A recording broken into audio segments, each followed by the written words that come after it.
Ag yn pach yn asyn te son ar game na heichio noch, le skipin a halpa y dolon ei poblach na heiding. Conor meg a daska per sio cwpan y crynja yn naflan y ring, but wydicus at the noch.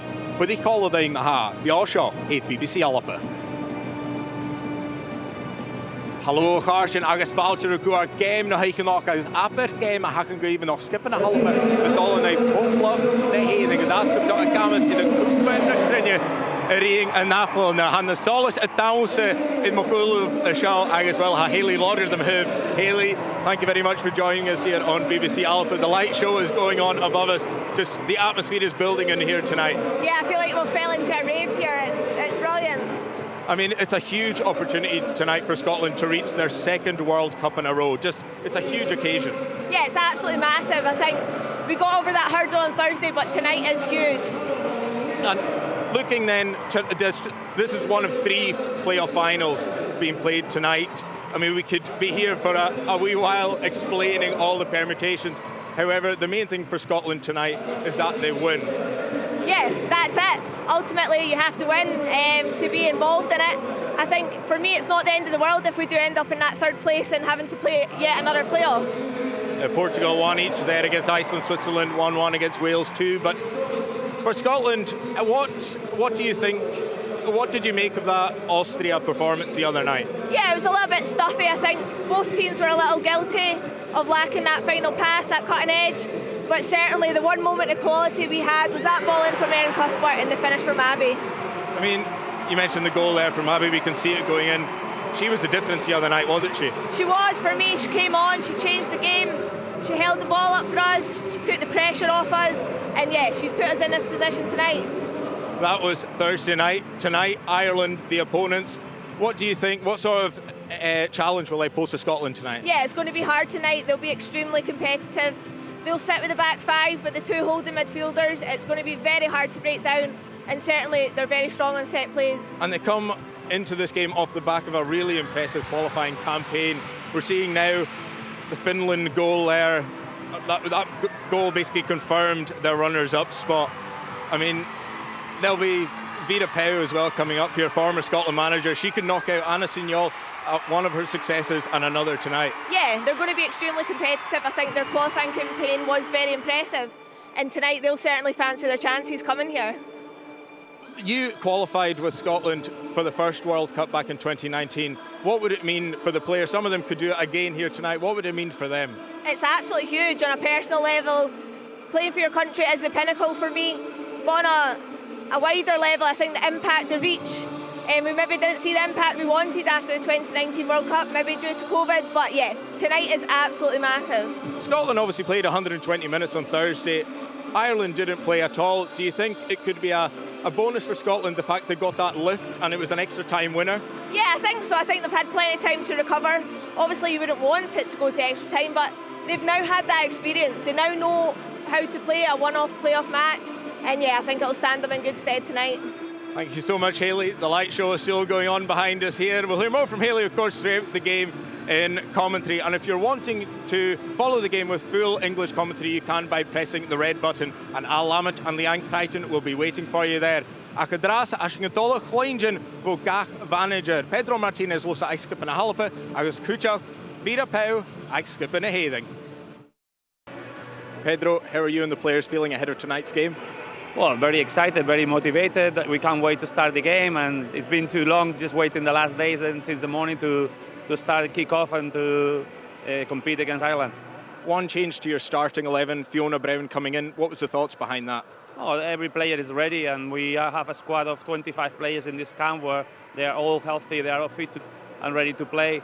They are showing that they want to be in the starting lineup, and today we decided to start with Fiona as an experienced player who can give us a lot and give consistency to the team. You mentioned in the match programme that the players showed mental toughness and resilience against Austria. Do they need to show the same kind of qualities again tonight? Yeah, obviously these occasions are for special characters. We know we are that kind of team, we are prepared for that, and we have a big opportunity today, but we expect from the players obviously to show that character, that they show and connection with the fans and feeling to play for your country is an important part. What would it mean to you and the players if you did qualify for the World Cup? Oh, I think it's a change in life for everyone in terms of the evolution of the game, inspiring new generations and also bringing the game to the next step together. Obviously, a lot can change tonight. The two other games are going on as we're talking just now. Are you keeping an eye on the other scores? Will you be letting the players? No, we just focus on our game, and at the end of the game, we will see what happens. And what about the crowd here tonight? Do you hope they'll get behind you? Yes, that's what we need. We need noisy crowd. We need people connected with the players and our players feeling that, and we hope we can do the job together. Vera, you're a former Scotland manager. How does it feel being back here in Scotland? It's just so nice. I've seen a few people, former colleagues, and that is fantastic. My former assistant, Tony Gervais, as a surprise came to the hotel, and that was really heartwarming. Yeah. Your Ireland side come into this game on the back of a very impressive qualification campaign. Does that give you the confidence that you can go and win here tonight? Well, you know what? We know where we stand. We've always known where we stand. And we are a nation that is coming up and is developing. And the fact that we can play here and that we enter this pitch, it's a privilege to be here. And we're very proud, and we will do everything we can to give a good game. Scotland come into this off the back of beating Austria 1-0 on Thursday. You had the night off. Did you manage to see the game, and what did you make of Scotland? Yeah, of course. And I think the best team deserved to win.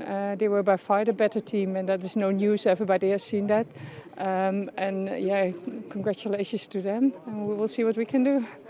What would it mean to you and the players and the fans if you do qualify for your first major tournament? Well, the nation will be so incredibly proud, and it will inspire so many young girls to play football, but also to have the confidence to do whatever they want to do. So this is much bigger. Even the fact that we are here, it's already has an impact on how girls are feeling and how they are in life. And I think because it's football, it's so big. That is what we've already achieved. It's now about us, and it's now about if we can make our dream come true.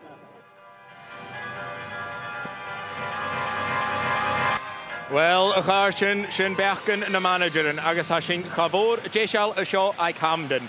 Ha héising an núl an isise cuaneach adis sona game na haiche nach. Elain MacLeod. Hanna brachtig in dal. Solis i fi dawnse. Holle dynne y sio ag Hamden y Giano Jeshal is on stoche y gemme bevoe an yn iachtu skepen yn ban y galope cyw van y dyrys mi ieri y rein at y chwys y cwmpen y premier un has yn y beiching y shit skepen y halope Giano Jeshal gys trin i machar y farge animal sio has skepen y herin had Er fi Giano Hwledad, hwrt fyr a pawb gyrraedd y gaslink mi ien I fi rin cwpen y crynia. Hwrt Pedro Martinez los ac yn byg sy'n y garach ei behe gachloich y dyrys y sgwad agos y hwledyn ia han sas an yn bal cosio na halape. Wel, gi sy'n ro ierig na heike, Giroch yn asling non prymlaie y fys y tîn gan y da sgepe agos ad Giano Jeshal y dras y tîn i machad y farge ha. Pedro Martinez losa Gary taith van y slwg hac y gyraf ein taith van ie'n eith gwlw y chiol y sio ag Hamdens na Solis sôl y dadile. Hwlet yn y beich gael sy'n dawn sy'n Giano Jeshal. Sgipe na sgipian, wel, had y son diolch na cyn ach o chwymal y geme idd y nôper a harope agos diroch. Y fi cwr yn cwl yn gain y stoche pa môr sa'n gemes diroch cloich yn gem hyn. Niskepian maha tîn yma agos coinio siw Giroch na ha sy'n y ciol o hw gan y slwag y hydd nochdw chymig sy'n eithaf i'r stein i chai yn ar y bwbwy y fydd nochdw ys o'n gem ffarbysioch dy galaba ha dy dochus sy'n y frysig yr eist y noch i sy'n Giroch yn ar y nochdus ach wel abereitje is o'n gem Canier y dweich yn y biad. Hai tirym an y Glasgow. Agos, sy'n efus at y gieri. Ha Haley, if Jean Suez is sure, Cunnis Spirish. Haley, just how will the players be feeling right now? Yeah, I think they'll be a little bit nervous, but rightly so. It's just about how you channel that and get off to a positive start.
Skipper na héiring Maha Jishal is on a game and Piper Lindsay McNichol is on found náisiúnta na Hallapa.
Sinne Viking JG Raha Kiel de Rachel Horsey agus an cord de Skipper na Hallapa.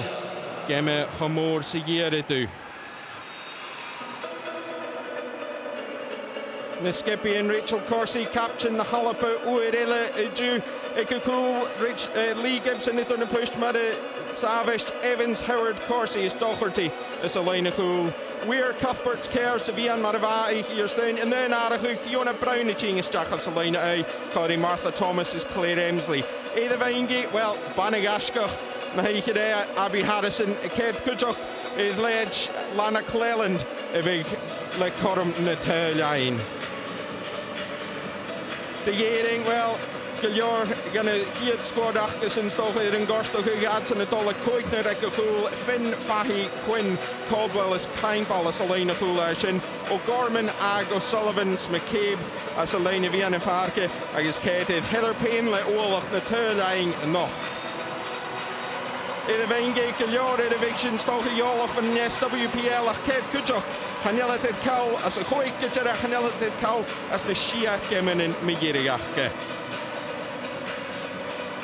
Sinne Viking da captain Giano Jeshel Giano Kugunuk J Tuv had Giri Habi Tuv Shach Tuv Kus Rahome if J Tuv had the doll. A Rachere enough ka Esther Stobley as Nilevish Dice to 3 Yolis Vorvorich Dollarash Hughes Davil is a quick Geok Shivas Kuhn Coursier enough Champions League Namban Colleria Suzanne Kung agus Catherine Papalski has Skuchak Reim Hussein Keru Opiki of his shot enough agus Kaini Ka VAR is Sasan and Cushion it's on a game mode a hasho Shin Viking Drast Da Skipper Giano Jeshal Hashin Gavi first Minach de Hagen Marfine Iddyn Jechner a chael yn behe as y sprew uwfys y fasyd as y chrysloch an yn cwmdi dyngal yn neiring to bast uwfys o'ch I hyd bwy homwr o horst I dynnu iddyn dahyf de sryn y meilio alapanoch agos eirini y mesgynyain y chael yn behe as y to bast uwfys o'ch y fasyd na fachwyn meirig fo Rachel Corsi gan y sgwad eichgysio Ach diolch y draste, mynach de hacher, mar heinigen, maar hoort me, iddyn Jechner of het, en geilen bij, als het doebas toe of zo.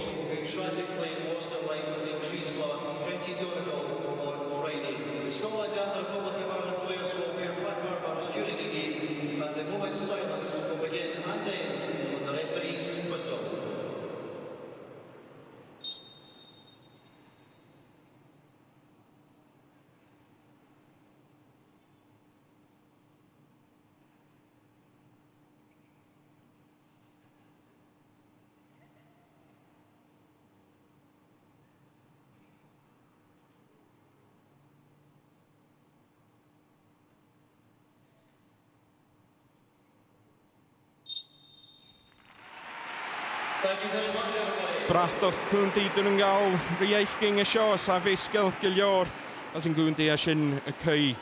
Mae'r chorwg i'r un dwbas dwofus o'ch eisiau sy'n effeithio yn y manager yn Giano Jesial, diolch na jicken meirig idd hosioch idd gyma chomwr sy figachge yn driachgen.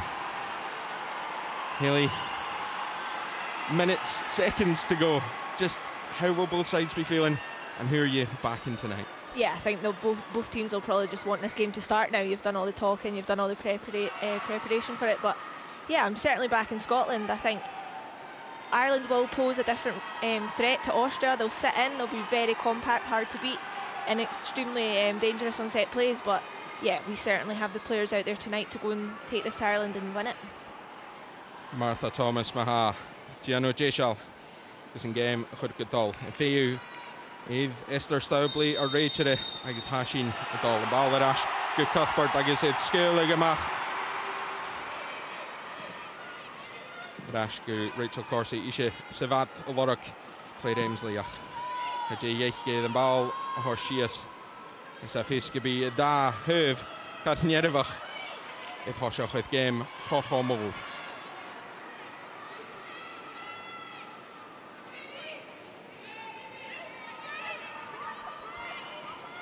Finn Maha fi gahatal jach chanil hai gagal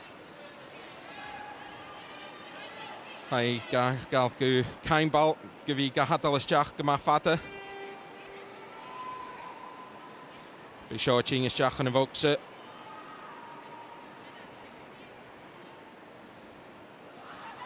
Satal gyma fata dochor di fawr ha tuchim de gering getag is hier well Kiet leechorm achge, agus y darna leechorm cydioch. Ach, alape. Giano Gilior me Yerig Howell. Ha Lisa Evans gasgwr bod gyda falaf. Gw mi an y ffarge gyda agus se eirin. Wel, facorach gyda aing yr asiach. Iriist. Diolch bawl fata. Alape. Fiaching.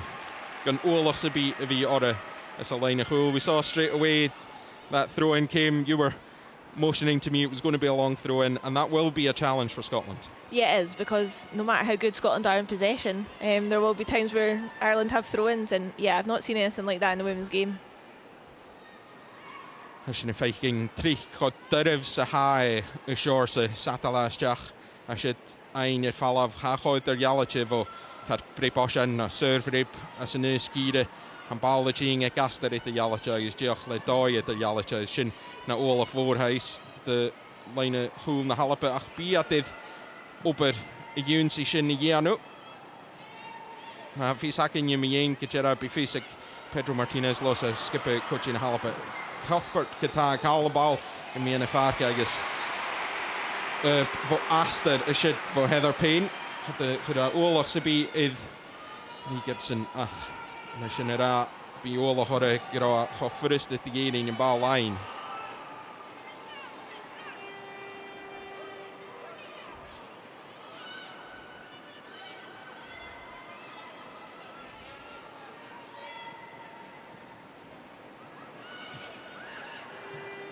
Eirin van y hwyl, y bal fata. Si as a tuchum idd llawn Lisa Evans.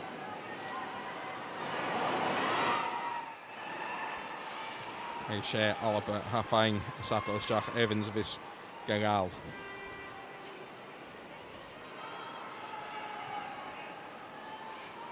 Good Cuthbert. Se fiaching bal fata suas ach. Riest se eirin hag ein Payne huas. Fiaching ni dal siachat idd hyrd as y lein o hwyl. Chwydir as spal ysjach yn mi yn y boxes. Chyd ro corym eg Rachel Corsi dad ach breposian legal siachat sy'n y ffeichgyn nach Elisha Tolice. Le mar ha alapa idd tosha who Haley. You see Rachel Corsi, they're not particularly happy with how Scotland have started. No, it's far too easy there. I think it's a great ball in by Katie McCabe. Everyone knows her. The delivery she's capable of, and Rachel Corsi does very well to get it away at that front post there. Hysyn y ffeichgyn. That's a Katie McCabe, Giano Jesial. Cydioch y Rachel e brin.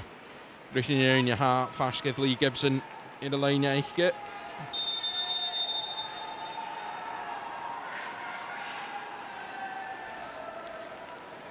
Has the few Maha. Here at pre-potion going to game. Ball Shach van Oshan. The Horsted fall of Howard like Cowan. It Ash and Mach Gu McCabe. Either not. Nicht Stach O'Sullivan. Stach and Voxa. Haynes McCabe. Viachani Saddle. Sapach either Hunt. Actually Cuthbert the Hunt. Either Voxa. Trude. And the lane to Orange. Neherin. Jimmy Colorag is high. Cachal. High. Kata. And Norshin. And ball of the score book get fall of Fiona Brown. You see Brown there clearing it away, but it was the 3 round Erin Cuthbert. She had no chance to get the ball away. Yeah, it's a little bit of a nervy start from Scotland. But yeah, the way that they're pressing, especially in that midfield with Denise O'Sullivan and Lily Agg, I think, yeah, they're very aggressive in there.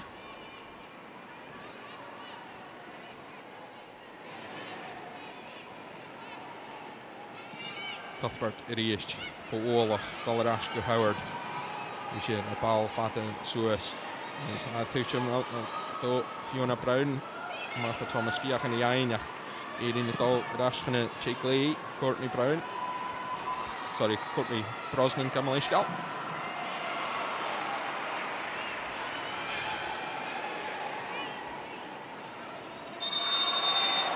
Erin Fiach and geskippelde, Mrs. Satalisjach a Horst. Sir Viking Tirach Erege. Gary Ora Cushion Horst Ash. Pedro Martinez Losa Lefachgal Gurich the Lisa Evans. Fiach Ruti Kinara Hug. Alappe Tasha Hug. Wel gaan wezen. Kustra Holletje. Als je een feitje kunt ook. De Fulu. Jen Beatty. Dalmach. Zijn pick en Raymond Gorst. Als je een kemat traag.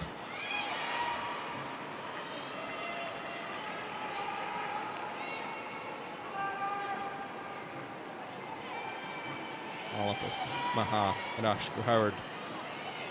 No go Corsi Sishini faking Doherty she is fine. Haynes Clyde Emsley Yolochavi Clyde Soos into Clee ach Sam Soos into Fjarsta Halep Dolle Draste Tro Sound Care I guess no Shakain Balaha Bona who Satalis Jachas and Oshan.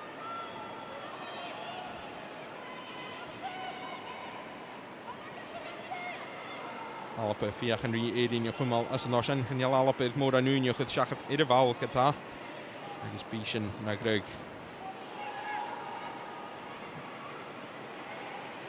Cuthbert Bonahushin, accounts Thomas, Fiach and Tuntags, up the earth.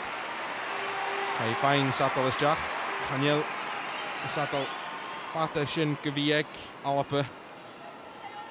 Clis Marahek Erin, Yachashin Fakin Lisa Evans, Gavi Gagal. Isha, lot of Caroline Weir. Weir Eda Vals and a hit to this is a game. Stach go Cuthbert. Cuthbert, well, cast Joch. Sticker gets a Farka show at Camden. High youth for Oxias. Ha Erin in Brishuk Suez. Corsi Kata, Geno Giliora Kahulkus. Well, Bornach Canning serve Repahashin. Heen San Fine Kadolf Geskippelt. Erin Cuthbert haast Gita. Nearly Ked Toliche and Mian Farke. I deochid Chile Hunne Hjarkel and Mian Parke. Nearly Toliche is a has shit.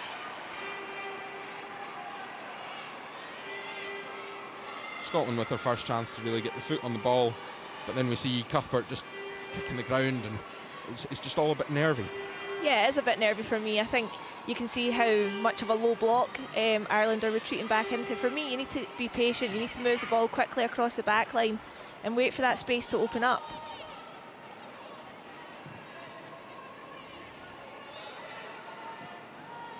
Line of Hool, shit, she's faking.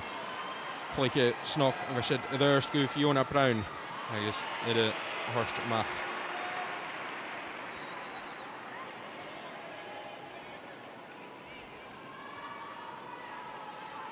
Satalis Jack Felice Evans, Dulladash, full of guitar, Sophie Howard, I guess Erin Gavonachug, Aaron Cuthbert ein erste galope getage she ha van val die is Jamie Fake Lodok in captain Rachel Corsi Tini Machishe Jeff the Horseshoe Martha Thomas Irash good Cuthbert it is Nashar Kumal val the shot ach Volgens aan crash het had gehou wel zijn faking Aaron Cuthbert alles jachin I guess Kharo shin snog idir Kitty McCabe in a legal I guess ha you fachel gyfi an glóis Aaron Cuthbert a show. One of those she's probably lucky it's quite so early in the game. Yeah, I think she is lucky there. It's slack again from Scotland, it's needless. And yeah, any set play for Ireland is giving them a big chance. Paolo Guric, Maha, Boeing. Fiaching Joseph Hark, Sam Kerr, Haka Ein Gita, Fiona Brown, Viking Nyola Zeichgische, Ach, Hai Gachaul, Riest, Ach, Claire Emsley, Giano Giljora, Cooper Rash, I guess, well, Voniki, a ball, I guess, a serve rip. Karokus Annach, Giljorgus and ball of Vinik, I guess.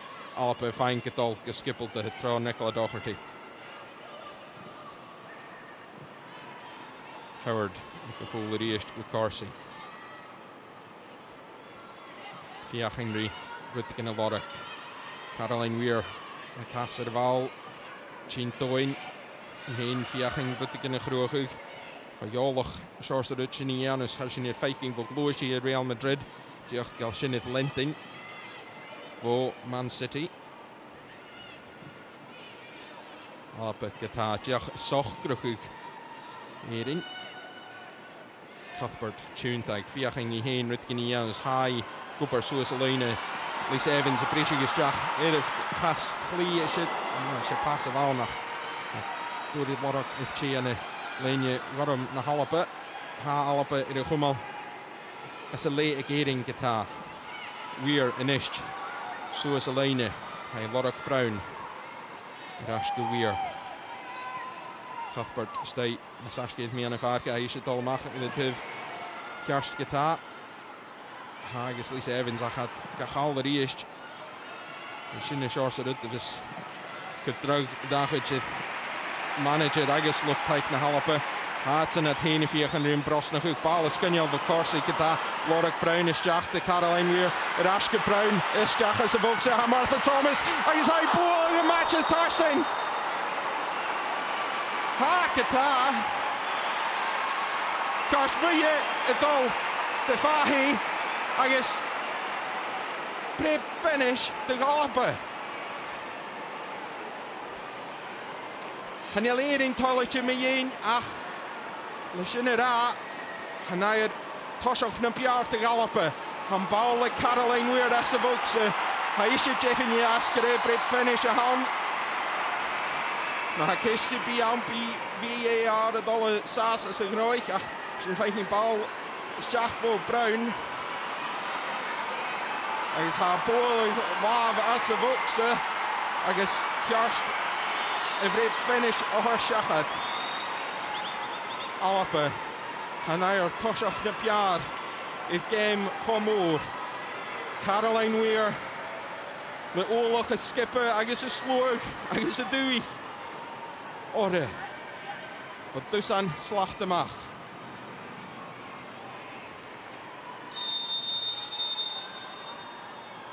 Chin Suez.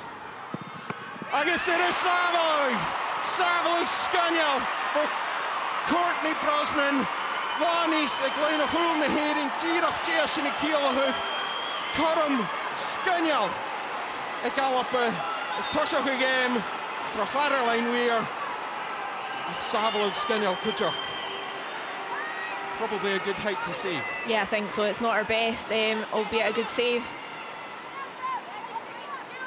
Sin Viking Gata. Alpe haarst like Kujum ed line húl na héirin. Pre-Porsche nachge has sin Viking reach the dollars as a preen. Is a captain again. McCabe has sin Kujok the Viking. Fiona Brown and Miska Gnoy. ball gyda Ching Siach y sio fo Erin Cuthbert. Si chwyd yn ball ysdiach van Noshan, a Noshan ila gyda. Son yn hyl hwyr alap y diach yn eich chai. Ball ars dyr eist. Trwy'r fo alap y ffon y fawlach. Se cawn eirin o'ch hwyr y ffala fi. Cormile Cuthbert gyda fe Loro Corsi ha tŵchyn dy wir yr eist. Agus fo aster ha Cormile Caroline Weir agus tîr o'ch siachad i'r efallai Tarsain yr eist.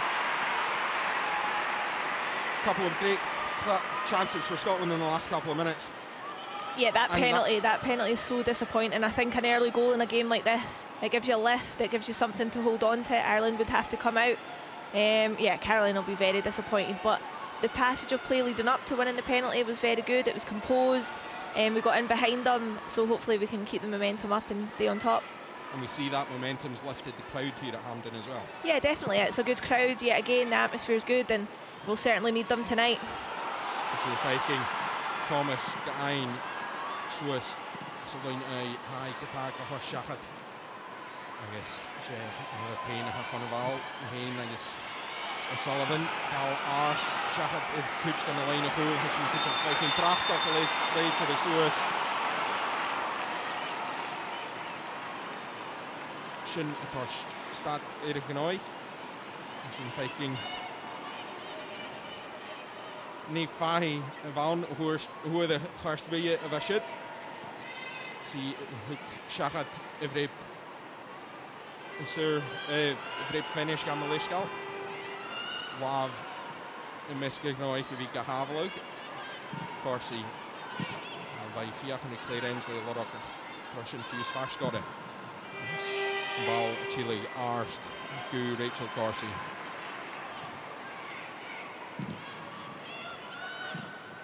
Corsi's Cuthbert 8 Tirach na hor shachat. She is going in faking all of Corsi reached. She tuned to Rash. In a cheek lay Eike Lee Gibson. Kushin in the Visavach Yisha. Grika shot Jochanu. Lee Horum in the Tarakage.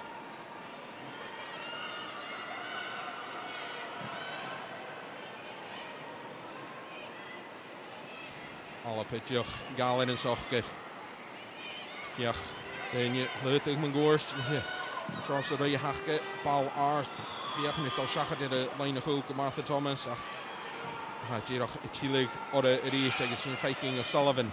Jeff nog gewoon eens jach. Paul Art zoals reis. Ze Doherty voor de bal gehad met de Haynes Corsi. Had fine Falav at the Haynes Erin Cuthbert a skill macht Lisa Evans de Brown Haynes agus Sam Kerr at all the live hele agus sin tos corm te geren in ball gutjach Shea Cuthbert a fine corm tuned Caroline Weir fiachna tuned get a chas flee animal hashid hat Jill Ballarash fiach corm na biara groeg uksach tierog leeg corm stoge is toch een klichtje in Jano. In de game kom over.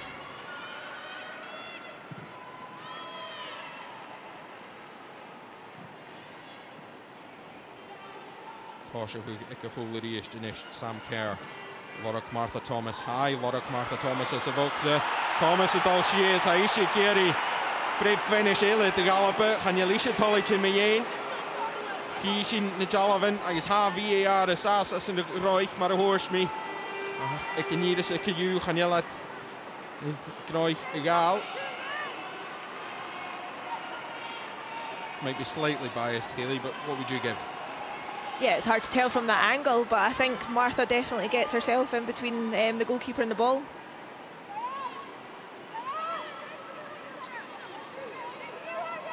Russian Viking. Bal gyda Ching Strach dyrys fo Caroline Weir.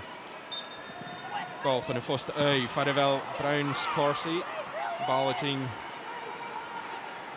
Rashimach son Sadal Strach. Russian Viking. Neve Vashid de Galapis on brib finish reist. Courtney Brosnan y hafel y hyd brib finish. I guess. Well, but Martha Thomas Gary Chase on shot. Carlac stocha dal sias. Weer as nog een eerst. Hij gauw zei Satal is jaag een bal tussen met die de. Als je McCabe ga je legal. Fiona Lisa Evans kan wel legal. Ja, Jolag hele voor Arsenal Hafiz. Met Caroline Weir, I guess. Fiona Brown, wat de General Keenchuk nach Raw, Katie McCabe, give you fine Coram Brisha get first.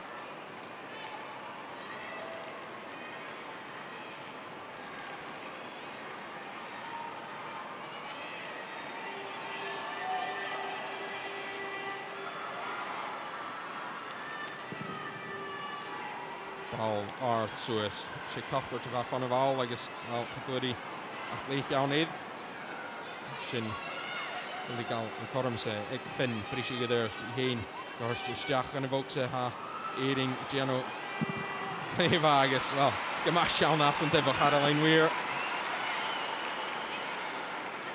It's the old-fashioned clear it shout. Yeah, I don't mind it at all. Gives us time to regroup. You can see Ireland there. They're getting really a lot of numbers into our box.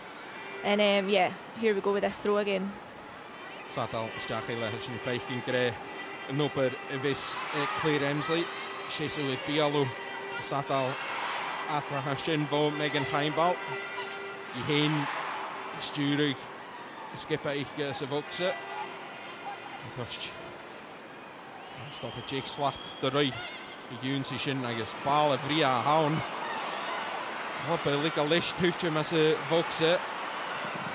Lisa Evans. Je gaan de bal scopen gevallen, I guess. Megerig had je gedal mag het zo'n smallijke jacht voor Lee Gibson. We see here the penalty that Scotland did get, and it came off the hand before Martha Thomas hit the bar. Yeah, it was a good save. But yeah, like I said before, the passage of play leading up to it was great. I think it's the first time we've kind of played up, back and through, and it's led to a good chance for us.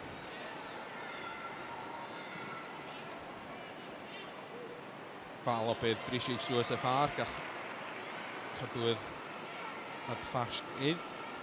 Weer een pauw bij Fisechke. Wil het voorste nog stogen, haast wie kunnen control.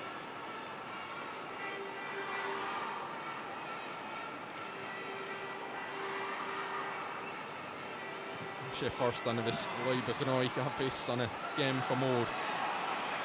Weer gaat klaar, dus je breekt finish van de Val te galoppen.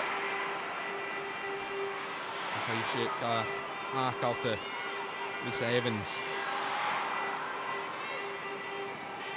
Evans is Cuthbert nog gelijk heeft er. Gaan heel Cuthbert van kuskorm unig wil schakken de Val. Als je een skills kan je al van Martha Thomas. De Ruutje achter hij aan de lijn orange in de hering. Toch wordt hij Giano Kama een bal gehad. Dus de horst bij Kerr, ballen Bria van Kerr, kutje op Howard. Dollar Ash, er is toch waar een bal Bria. Dus een 15 Cuthbert, Carl Bowdy, O'Sullivan, Gita, Brisha Suez, Shea Cuthbert, Giano Galeva, Chile Gadash, dus een bal lying Gadash. Ik zie het torst sloeg, teich naar Halappe, toen kassen de show, Camden. En heel Cuthbert tolletje. Dus je vast echt graag. Kuyubi tolletje. De Marahili Irash.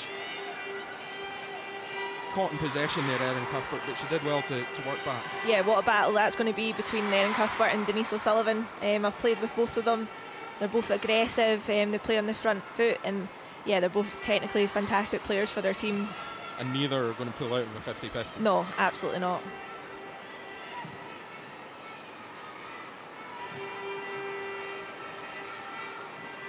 Game maar shot Fiske strata Kalebe Groig. Waar Jirik naar Heike. Kijk iemand haat hier nog. Maar hij had toch boei even een klikje erin.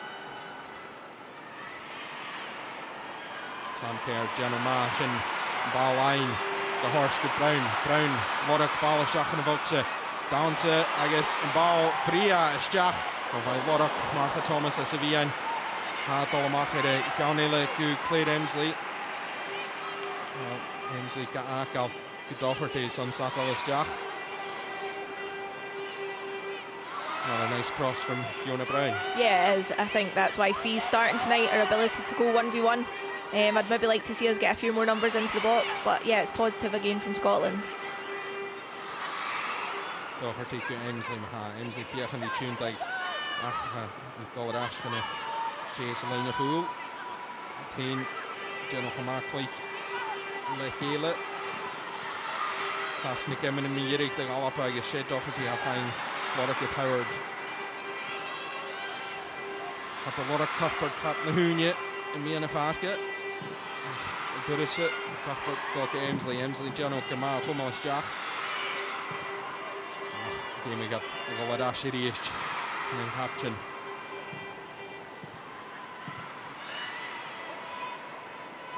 Jaren Fassi kan te galapa en het General Moore nurse dus ik in ieder se. Het Jach Lorrak Doris is Jach en gooi naar de hasje te kering ik een cool kerret in een bialison. Hij is Jach en in aan Suez gehaarst Heather Payne. You see there Scotland doing well, patient work, but you also see the effect of that two banks of 5 and 4 from Ireland. Yeah, the rotation's really good from Scotland. You can see Sam Kerr dropping out into the false full-back. It allows Lisa Evans to go higher and Fiona Brown to come into the pitch, but ultimately you've still got 11 players to beat at that point. Yeah, so we just need to keep being patient and wait for those openings to come. Affecting Howard. Kucha Morrisha, Bo Heather Payne.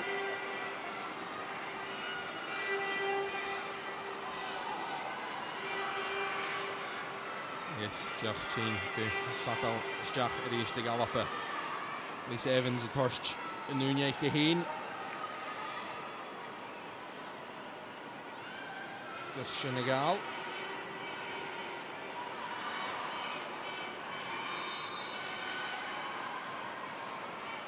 Kerr and Purisa Fall. High, Cal Lyle. Sliding Genokamas Skill, geskippeld de Nulgu Anya Gorman. Heen Dollar Ash kan alleen nog goed dat British Suez trof Finn het eerst. Finn kan goed eerst. Gu Heather Payne. Payne Dollar Ash. Die zegt ik heb je durf al zeggen. Heeft net wat over het is. Meer gaat fijn. Zat al eens zeggen. Als je niet 15 maar haar hier nog wat kunstdag. Ze haar erin lessen tromeg en fijnbal. Maar is er eerst en George the Clist of Isaka have his. We saw the last long throw in. Scotland let it fall in the box. I'm sure they won't be wanting to do that again. Yeah, the last one bounced right in the 6-yard box, and when you look at the players Ireland have up, it's a massive, massive threat. Handball, flying hula, Orloch of Suringi, because Satal a horst, Satal Arst, Vria Stach, Agus, Girach Stach, Rannendale. Generinger te lying Girach voor Satal Stach. Gatanica for Hesebi, a ching Stach.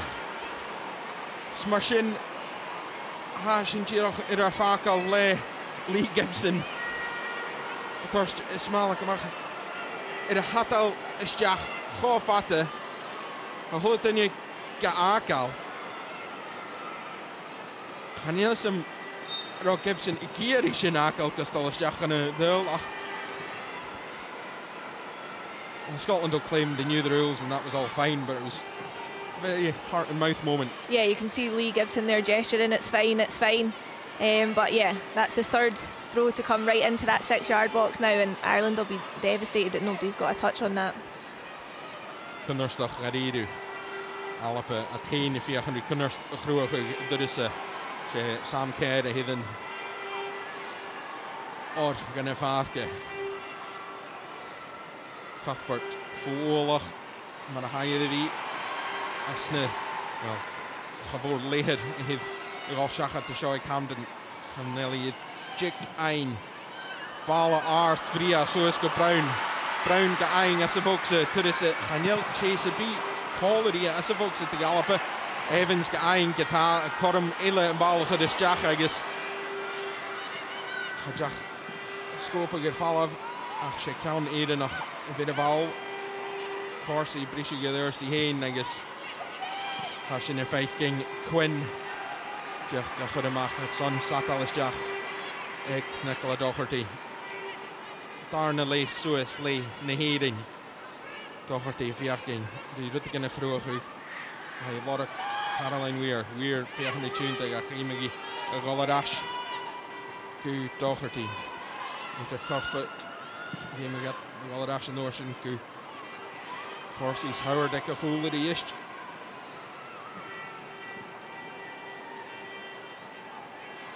Kerr is Evans in the tip yards the gallop it. Mark sé Howard is Brown a fiach an opera who there's the ist.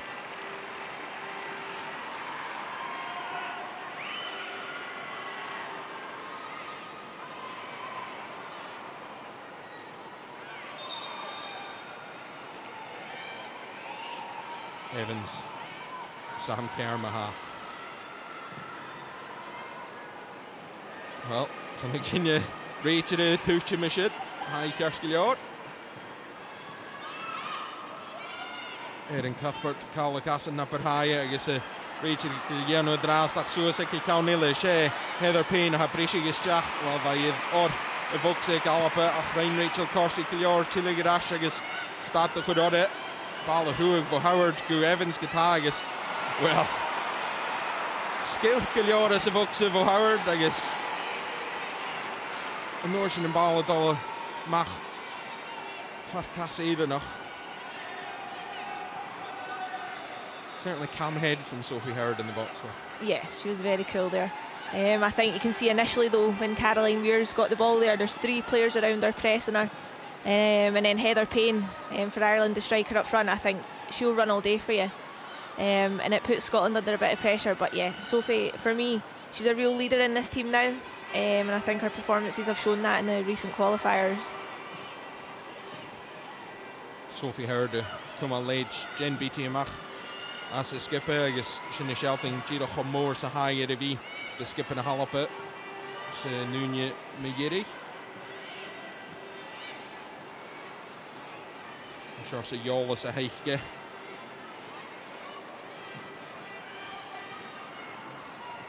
Cair Chinge Rash chunne leine chúl mar a bha Hilly Gíise gainach sin feikin Corsi Géri gebi barach spinner gas na passichin for galoppe sin feikin Evans getaak a chal well hy fein is sat alles jach gose stoch go correct dol radille Santal go Fiona Brown bij Fiachen ballen aanstellen is Jack van Vokse. Sin de 10 van Howard agus de touch en go Heather Payne en ei Corsi se bachtel of a shin vat na heike. Sin feiking Howard de shit staat de bal 0 or Vokse agus Cuthbert de oper vria Jano Ching rash agus bal gut. Cuthbert die is Fiachen is een bal shinne gut. Is Caroline Weir finding Darna Cottam Brishi eerst. Hij dal rash geta. Tierach soch gruchu kusin. Sin faking Emsley Giano Roy Ma Hagus Martha Thomas ach chile rash van de line goed. Kom alle vuil. Nu het tuil gaul. Met een bal laket. Sinne farstje ach Fimi Alpe. Tuil wat ik het heen. Korm skunjelachke. Van een vreep finish tra ach ga je havelijk droch vreep finish gaan het toe voor Caroline Weir is wel like je true kutje op de shin voor Nicola Doherty joch like a lish bal dolle mache door de vaarke Pedro Martinez Losa there you can imagine him be overjoyed at the first half of the first half. No, I think for me, I think Scotland have another few gears to go up here. It was always going to be hard at the start of the game, but they need to find a way to disorganise this Ireland team. Skipper Erin nog maar half sacking hede sturig le check wel Jolis voor het alpe weer power maar manager het skippen een halve der naked geok kid fiche to hoog geok is Daviel is een keer bij het leeg guttermig en een big crew hoek zie nog short a crew ahead squad nation in the halapa as a laju. Hey, the be is cunading Bogavi this night here. Russian hearts and Gamayol of the shores of Stella Clicker Haishi Kieri. Some faking ball, so as a lot of Caroline Weird at the East. I think the whole share Dan Caldwell ha got Clicker and old Kunichikli get and new Fahi Dolsuas Trofin Gapain Pain Janukama Tune Tag Shaka did Nicola Doherty. Kamalish Gal and the pain of Anjo Gorman. Ball of O Gorman. Girach Goodley Gibson. He thought of Oxeiche. I guess Harrow Cunners to be a shit the Galapa. Ganyan Marachai Gorman good. Sheen play can it do Shaka did Nicola Doherty. If he's not be Doherty son Nicola Shin Packers. It is Groch Leunion. Could you Jake Minachinak in Groch Leunion? A slow Gishoy Camden, Fiachin Risha, Skipach go Hokal. Taking Sam Kerr to Horst Ashku Howard. And all the big Galler Ashurst. Into the Dal line of Hool. Eating, Kingerers Gata. Painted out of Oxley Hain. She's just taking a ball of Jack and the Voxel. I guess, oh, Karam, Scaniel to Eating. She's faking a Gorman, I should. Feisaiche, Gorokore, is toch a Shinnocher in Target. I guess Vigadin in the V at Hoshach. Somehow Scotland let the ball come into the box and then they let O'Gorman get not a free header but an easy header at the back post. Yeah, I think Lisa does well to delay initially, but as Katie McCabe goes to shape to play that cross, we need to get much closer and prevent that. She's whipped it into a fantastic area, and yeah, Ireland will be gutted that that's not hit the back of the net. Corum Scunial again a shin. Janila to Martha Thomas a ha. Well, there's a ball of who give a shit. Corum is toch a route in a crew who goes Savat High could love Suez. As in faking Gorman Van Lishe Corum of a shit. Lisa Evans of it. Had least that the good ball of shach for Kitty McCabe, but Hanika Shach Miri Hals, Haro Lee Gibson, Eater Toliche. Mararaine, Line of Who Leiche. Shit. Gata, Hast, Guntel, Shaw Camden. Schneruta Kunte Draster.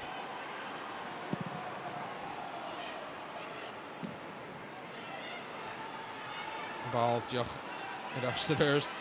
They can head tennis Maracana Sated. After Doherty a change Jachfar. Nord is a good ball. McCabe, well, Voasted. She's fighting Sam Kerr of it the legal. Libiag, Liliag, Gamalish Galligs. Well, they cut first knock Shanine Canning.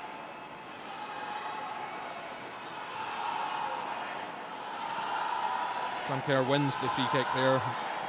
Probably quite lucky to get it. Yeah, I think we're a little bit fortunate, but yeah, that's where Ireland's strengths are, down the middle of the park and the spine of the team. So yeah, that's where we need to take less touches and move the ball on quicker. Howard Iriist, the ball Art Suez, Lorok Martha Thomas Giano Nasuringi, Joch Kus Iraval.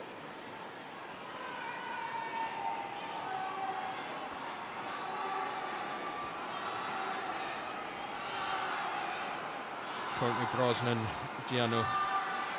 Well, Gishi gonna line of who like it, hang so Safarka, Nisha, Ik Leunje, Bishan a Kleinchin for Vanagashkok, skipping a halapa for Eike Yerstein, Abby Harrison, Bishan the Breenrige, if Giroche, a tell the Hoedi, is Kujok Maraha, skipping a halapa, a Faraching, if Hoshok in the game, Moora Hashaw, Drastic Kata, Wola Hore, Fisachke, Corum Scunial, Gating, Bikin Minachniga. Corum Scunial Achkison, a gallop a classy game, spread finish at the howl. The Savlik for Caroline Weir, McCabe Haun in the North Rish, the ball, the Stachan of Oxe, a Foster Cool, Ha, O'Gorman Gain, he tuned I guess Jack, I guess Corum Fashkid in Daragage. For Kusuolach at Lee Gibson, a Heshin, fighting a Hain, Agus Corsi, if Henry, Rutikin for a doy, a Mach. I the tuichearsta gallopy. We see after this, Lee Gibson and Rachel Corsey both looking out to that right-hand side, trying to sort out whoever's leaving the space for Katie McCabe. We know that Katie McCabe is a threat. We know that she's one of their best players. I think it comes yet again from us not taking care of the ball in the transition. I think the transition to counter-attack, we could use that better. It's a time where they aren't organised, but certainly if we're going to lose the ball in those areas and allow somebody with Kate McCabe's quality to put a ball across the box, then yeah, it's going to be dangerous for us. Koik minute in Galeuni Maha. Scanel de skipper Maha de Giri Golistach Ra. Zijn faking bal Art Suis. Doherty van de Count of Bunnykeval. Zijn faking Caroline Weir. Haynes Amesley. Gasco op Jach. Ganali. Eden. Ik gevoel Che Caldwell ha. Ga gleich go fahi. Ball Art Suis. I guess she captain the halappe. Ha ga ein falav. Misschien je dan Claire Emsley raro richt. Du hast. Dus zijn shortse face get ahead of you on te galoppen. Zijn faking Doherty. When you wil should Haynes Payne sapper to the hun. I guess me Jirig should Doherty a fine Paguna get it. Certainly a fight for the ball there. Yeah, and I think Nick shows a good bit of experience there. Zich touch met de veil, I guess. Wel first nog stochen. Serve bijna. Die skippen een halve komen. Het staat even. Ik ga zaak alles jagen shit. Niet Lisa Evans. Ga je heen tolletje. McCabe van. Als je nu eens ziet. Die nog het peel kero of ik. I guess all up a fine serve rip. McCabe and Norton General Keen Jochgal all up a Cohorst is not Jarst. Howard Cohorst. Good Cuthbert just on Crucian Ein Catholic ist. Die Jacques and I'll find Corum tuned I guess ball like it earth like it's the shin game got the all dash from a cheek lay. Corsi on the nest. Die eerste keer is aan een bal gebruikt. Nella Ching and Fullish. Howard Warwick Evans. Evans Girach big and kus to the ball. It's nearly she fine Conor Shouldn't short so clicky game is all up a little bit too much on the ball, but that's the kind of thing that will please Pedro Martinez lost out just 3 minutes before half time. Yeah, it's good movement by Lisa to get up and in behind. Obviously the execution of the ball is not ideal, but yeah, it's another good moment of us trying to get in and beyond.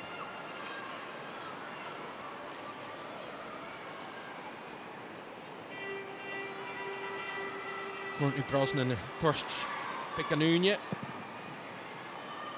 Dat is een bal goed zo is meer vaarke. En Jirig gaat al een mag voor Lenia Orange. Is je faking Gray Evans ha fine Corm Satal is Jack a Horst.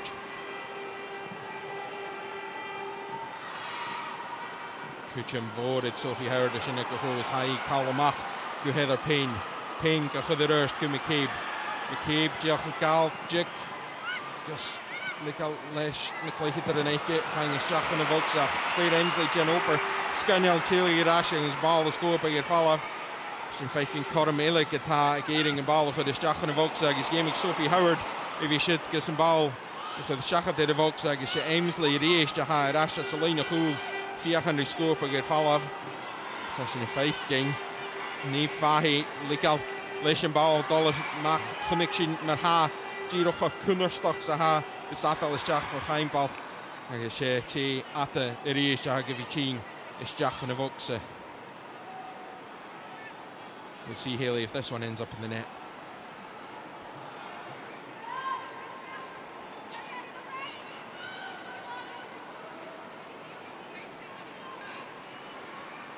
Satal is Jachaching Maha. Bo heimpel. Diolch yn y ffwst y tŵch yn yr eist. Gw Heather Payne agus. Diolch gachwyd siachad yr efad y tarsyn.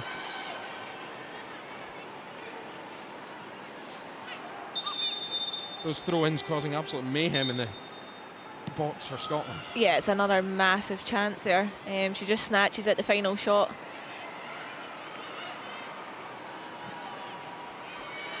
Cynnaering cws Corum yn na biarna sin. Oedd at Corum fan y dyfele. Ach. Y drasa. Se alapa hafiach yn ei obrwch o gyrrst. Can alta fain Corum sin I anno agus riist had the tune tag rash. Howard diolch a chwyd ymach. Legal. Leis skip eich fain an the north do. Jerry gyda ti'n bod y chyrw off I gych gyda 1 minut I farach a ha gyda ti'n agus sy'n mae'r ha ysdiach yn y fynnag a hasid sadal ysdiach ile ti'n bod y dyfele cynnig sy'n 3 na cyhydd bod y dyw sy'n gan y ffarc ac yn dyrus bod y dyf hawl sy'n cael bol yr eist Hadal ysdiach yn y bogse. Yr eist ga tŵch yn ysdiach yn y bogse agus Cymmer nach Jackson ysdiach ydy sgwp yn gyda ffaf agus stramash o afesoch as y bogse galp Cymmer ffyn green nach elad Eidierig Lee Gibson agus Sophie Howard Gianno Gilior gus yn bal ystad hasin y ffeicin gyda yr eitire cwmalswlydd groechen fel ei stad eichge We see here it falls. It's first of all Howard, then Gibson. Howard again on the line. It's absolute chaos in there. Sophie does so well both times to get back on that line and clear it. But yet again, it's a huge chance for Ireland. I think from their throw-ins, from set plays, they've posed threats to us. I don't think Scotland have posed the same threat to them. What can Scotland do against the likes of that throw? To be honest, I'm not entirely sure.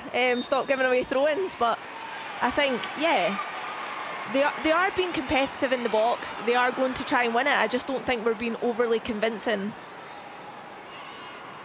Va big an stat answer each Geno Keenchach leis na hoffig ich is cún VAR nach ro dat géimig Keted van ugnoich asid Sin geta gur tors gujiri I hiad le a horsich de gallop le Corum Scaniel Caroline Weir a fine break finish Hajach eichge I sin a havelug le Courtney Brosnan a Norsin Tírach Scris I de Giano I Loina Húm na Halapa le Megan Heimbel I Hain ga Hadal Isteach agus Emugtar is Cehutterson Gosa Cayu Corum and Scaniel I de Vieichge Gibson agus Howard Eichtere Tírach as a Vinnach me Yirig I Giano Keenchach Nachtjach and Balisteach Hashin I Feichking Emitach Turis Tírach and Kunnerst I Hiri Viaun de Galapa Maar hoorst me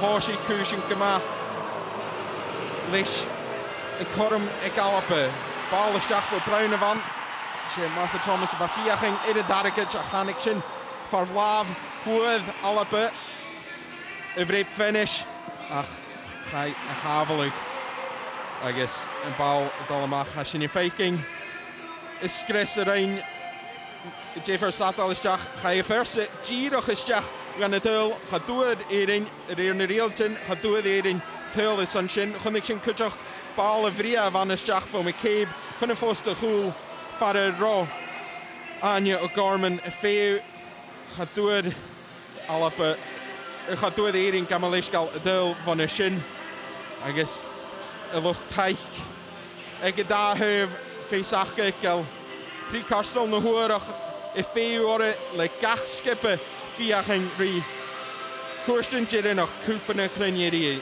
Dras geta ek le unje ha Alape kan score en ei poplach na hering Svisach Giro Komor sa han gamese as a turishin I Unsi Australia is Sharon Noog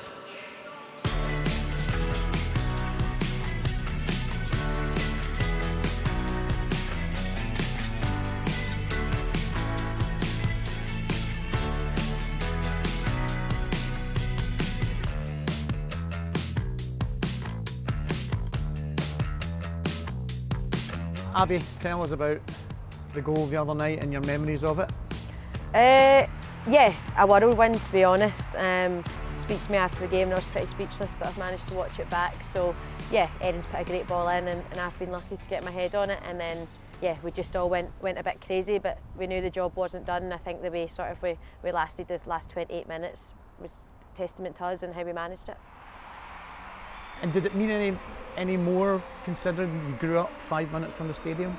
Yeah, probably. I think, you know, scoring for your country is something that you can only dream of. I used to go to football camps with Queen's Park, and I used to, something as little as being in sort of the indoor pitch at Hampden during the camps, and you'd go round and you would see the museum and stuff like that. So yeah, of course it's nice to be a local girl and doing it there, but ultimately I don't care if it's at Hampden or elsewhere.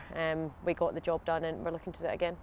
How quickly then, you mentioned it before, but how quickly was it, the job's half done, let's refocus, we've got another game on Tuesday? Yeah, I think right away.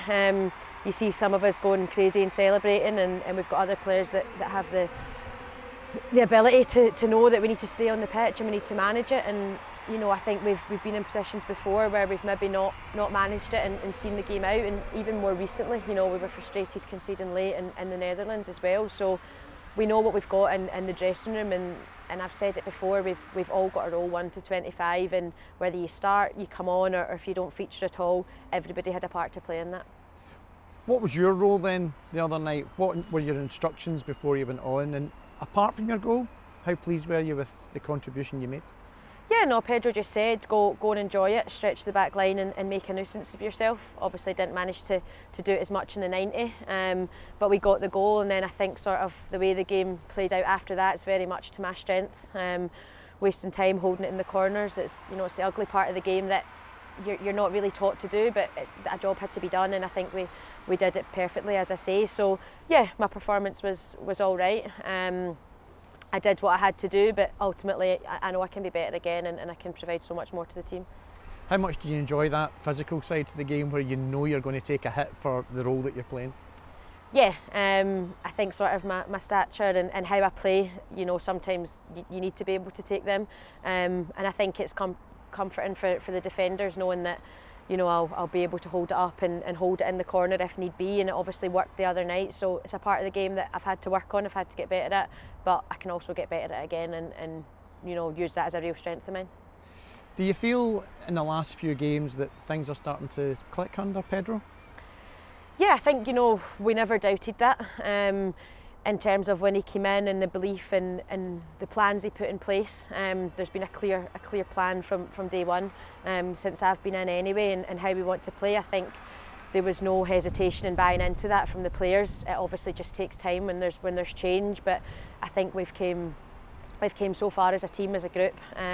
You can see it from, you know, watching how close we all are and how we're willing to run through brick walls for each other. Part of being Scottish, yeah, but we've got a great bond here, and everybody's comfortable with everyone, and it is a real family feel. So yeah, Pedro and the backroom staff have done unbelievably, and the girls, we've taken on the information well, and we're starting to reap the rewards. And for yourself personally, how does it feel being back in amongst the international setup? You obviously had a sniff when you had your debut, a couple of games in 2019, never made the World Cup squad, and then you've kind of had to restart again. How does it feel? How much are you enjoying being part of it again? Yeah, I think, you know, there was obviously the absence where I wasn't there, but credit to the girls, I never felt away from it. As I say, we're a close-knit squad, and that's only got stronger, especially in the last 12 months or so. So, you know, I wasn't envying anybody that was in my position because they were playing well, and even now, you know, Martha starts on Thursday there, and I'm our biggest fan and our biggest supporter, and I think that's what's so key about this team, is we really do push each other to be the best they can. Ultimately you want to be involved, but I just had to wait my time. Obviously had injury, which wasn't great, but probably when I look back, when I came in, that's when I was ready and I was hitting the ground running, and I was playing well at club, and I was confident from club that when I came here it just sort of it just worked, and I've not looked back since, and yeah, I'm thoroughly enjoying it. How far away were scoring match-winning goals for your country from your mind when you ruptured your ACL in 2019? Yeah, a million miles. I think probably naively I thought everybody else has done it, I can do it, I can get back, but credit to MD that's had that injury or any other injury. It's tough, especially to get back to this level, but I think the biggest thing that helped me was 3 months into my rehab, COVID hit. Obviously it was a terrible time for the country, but the world halted and went on pause. I think I missed 5 league games with my club through the full injury. So I just got my head down and worked hard, and I think that was the best thing, was just to focus on me, and I didn't have the distractions of wishing it was me that was playing, or those difficulties and the mental battles. I was at home with my family and my loved ones, and they were able to support me off the pitch, and they were really behind me through it all. My dad's a physio, so again that made it easier. But yeah, I just got a new lease of life for football, and I just wanted to get back playing, firstly with my club, and I knew that if I was performing there, then I was optimistic that the opportunity would come here, and luckily it did, and as I say, I've never looked back, and I'm loving it. How was that rehab in terms of the mental battle, but also the physical development and the updates you were getting about how the knee was progressing? Yeah, I'll always say I was probably the luckiest, unluckiest person in the world. You wouldn't wish an ACL injury on your worst enemy, but as I say, I was at home, and that helped a lot of the mental stuff. I was with my family, and I didn't, as I say, have to watch my teammates go and play on a Sunday. I was very much focused on the job at hand, and there was nothing sort of taking my concentration away from that. So yeah, I wouldn't wish it upon MD, but when I look back, I was very lucky in the support that I had, and my club were fantastic with me. When I left and COVID hit, I was just started running, and by the time I got back to training at Bristol, I was fully training. So probably the toughest and the slowest part of the rehab, I managed to be around those that I wanted to be. And getting back into playing, kicking a ball again and then increasing it gradually, how did that feel for you? Yeah, I think it was something probably early on in the rehab I was worried about, just because how easily it can happen, and are you ever truly ready? But I can honestly say that I was probably ready in my head before I was physically ready. And yeah, when I was let loose, there was no turning back, and even when you have to build your time up, I was probably taking unnecessary tantrums because I felt like I was ready to go and give 90 when I was having to build up 20, 45, 70. But yeah, it was a journey, and I learned so much from it. Probably the most I've learned in my career so far was during those 9 months. How much do you enjoy life in Bristol, being part of that community? Yeah, massively. I think you could speak to anybody within our club setup, staff or players, on the men's side or the women's side, and they'll say how great a club it is. Ultimately, both men and the women want to be in the Premier League and the WSL respectively, but we've got plans in place, and we're looking to do that. So yeah, I love it. It's a great place to play my football. It's a great place to have my family come down, and some of my best friends are down there with me, and I can honestly say I'm living the dream. And now that you're there, how do you reflect back on all your years in Scotland? It seems like you were around for a lot of years, and you were, starting from your debut at 14 at Celtic, and then winning trophies, scoring goals for Hibs. How do you look back on those years now that you're away from Scotland? Bittersweet. I always want more. I played for a lot of years in Scotland and never managed to get a league medal. So yeah, of course that's bittersweet. But yeah, I probably started with women's football maybe a bit too early. At 14, you're still developing, but when I was at Celtic, we had Suzanne Grant, Rhonda Jones, Julie Fleeting. I really was learning from the best of players that there were. So it was a lot of learning and a lot of belief in getting knocked back and having to come back. So the resilience was there. But yeah, I loved playing in Scotland. I loved playing for Celtic, and then again, I loved Hibs for different reasons. So maybe one day it'll be on the cards to come back and finish off what I didn't manage to do. I'm a Celtic fan growing up. I managed to start my career there, so a dream come true would be to finish it there. You always seem really focused on improving. What can you do in your game and achieving? What do you want personally for your own career now? I just want to enjoy it. The success comes when you have good groups, and right now I've got that both at club and at country. And I think for both of those sort of environments, the world is our oyster. For me personally, just continue enjoying football, scoring goals, get to a major tournament. with Scotland, and we'll see where it takes us. But I've got a few years left yet, so a few more things to tick off. But right now, it's just in the present and being the best I can be.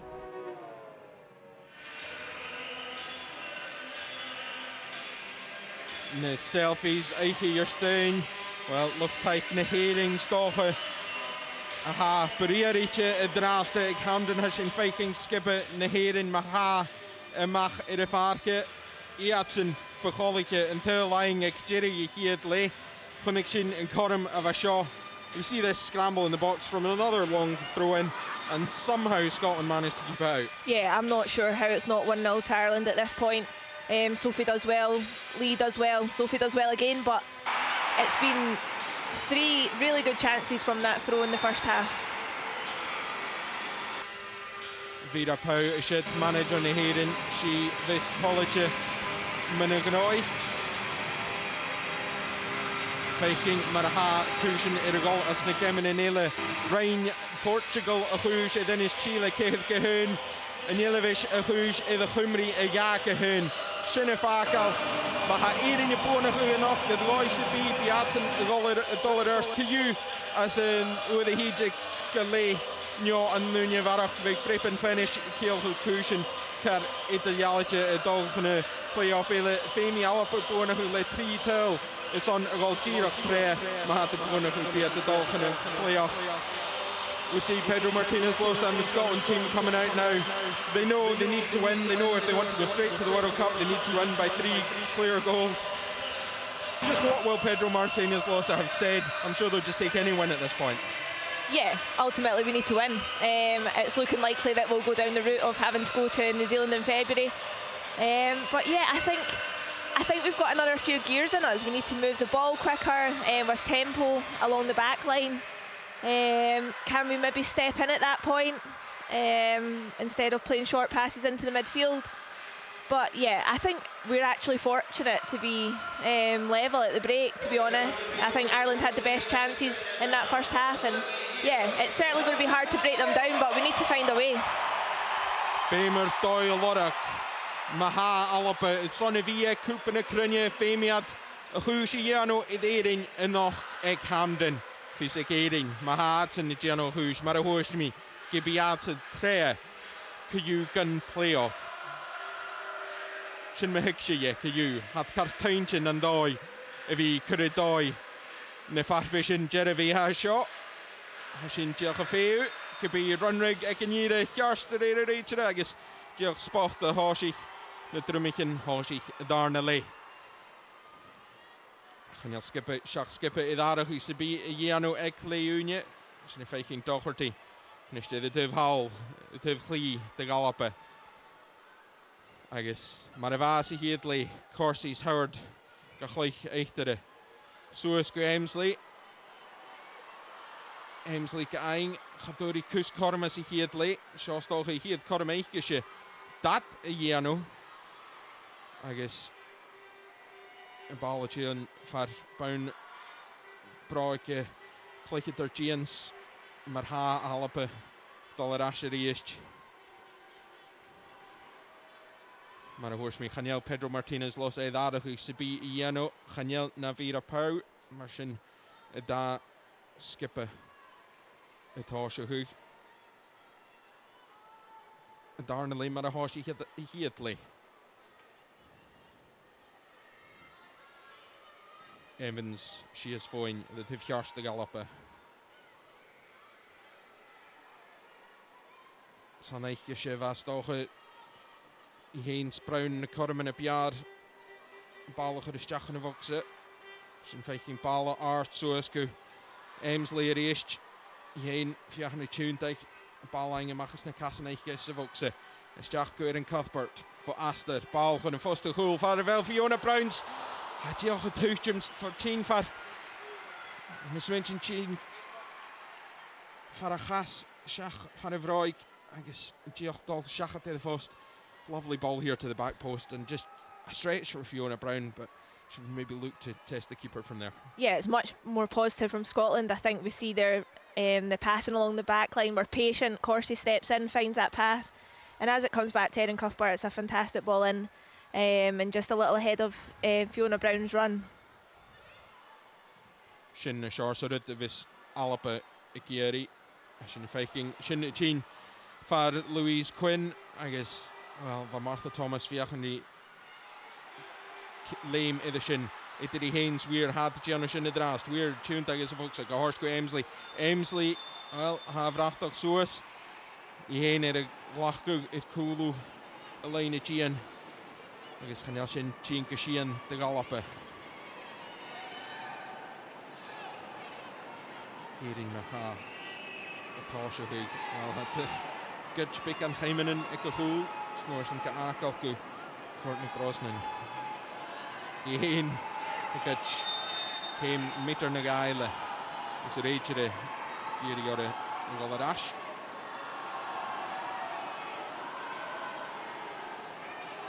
Jack I arás buach go far a rá ach ní sin a rúis gan a réitere Ball ard suas just ham ceir a bheith fan a bhid idir a héins Aimsley Gianna go má ball suas go Martha Thomas Thomas Tus bec an úne ball chud isteach bhaid lorach Aimsley réisteach a tín far bhráig Swinch bre Sullivan a van sin féiking Docherty chan Elíse go bhí Gianna a satal Fata a bheith siad ag caimbal Lorach chum na sascéad live I sé Aimsley a hán heideach go thuistead fallab Docherty féin darna chum is a satal isteach tá sé weir a haid Lorach durise an dul seacha idir hiad sé ball go Erin Cuthbert Lorach Brown ag an fósta chúl a réist agus réist Chníl a bólach far a dhéir ag at hat féin misneach gotá bhna seáir sa ball a sin sa sport gotá Sophie Hurd de galapa ólach sa léith go héin Gianna go leor gotá an ball bólach far chas Katie McCabe an sa mach san satal isteach Lisa Evans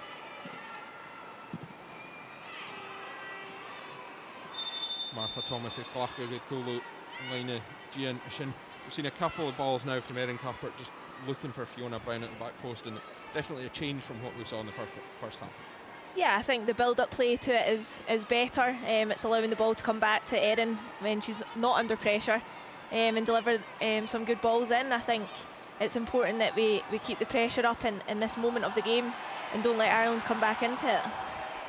Docherty, Gianna Kamapik and Olach of Hood Edding, Hast and Balloting and Ash and evokes it a galloper. Gibson Gahorska Howard and Yolis Hachgason. The Kiel for Killet. Sochger Kiljore Raval, Attain Agus Rachel Corsi. Be at the caterers, Fiaching, Lutkin Avorak, Weird to Cuthbert, Gianna Kamas, it is. She threw the Vachimi Khalid Eden Cuthbert, he had late, J. Fashgore, she Lorak Brown, it is Jack. There is a fatte Kustro Ashk, Il Voksik, Courtney Brosnan.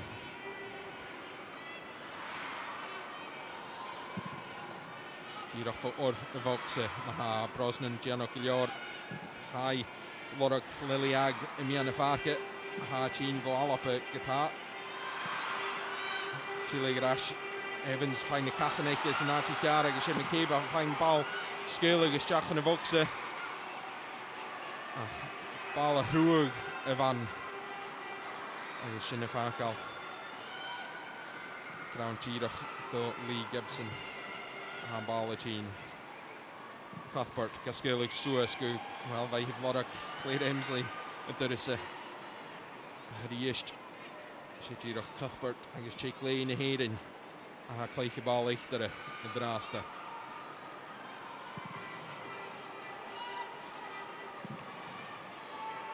There is a Docherty, Gajaro Mach, she's fighting O'Gorman, Tuntai, Peter Kulu. Fiach Jevatala, Hemigi Golarash, I guess Lishinha, Alapere Gutcheriest, Weir, Gaskilla Machko, Fiona Brown, Gahorst, and Norton to Evans. Evans appreciate there, some stuff here to us.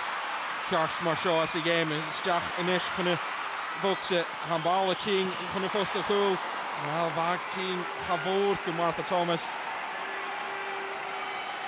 Another great example of just how different the second half's been in Scotland, much more confident going forward. Yeah, it's the first time we've seen that relationship there between Lisa Evans and Fiona Brown, I think. That could be key for us tonight instead of forcing it through the middle of the park, getting down the sides of them. And it's a great drive and run by Lisa.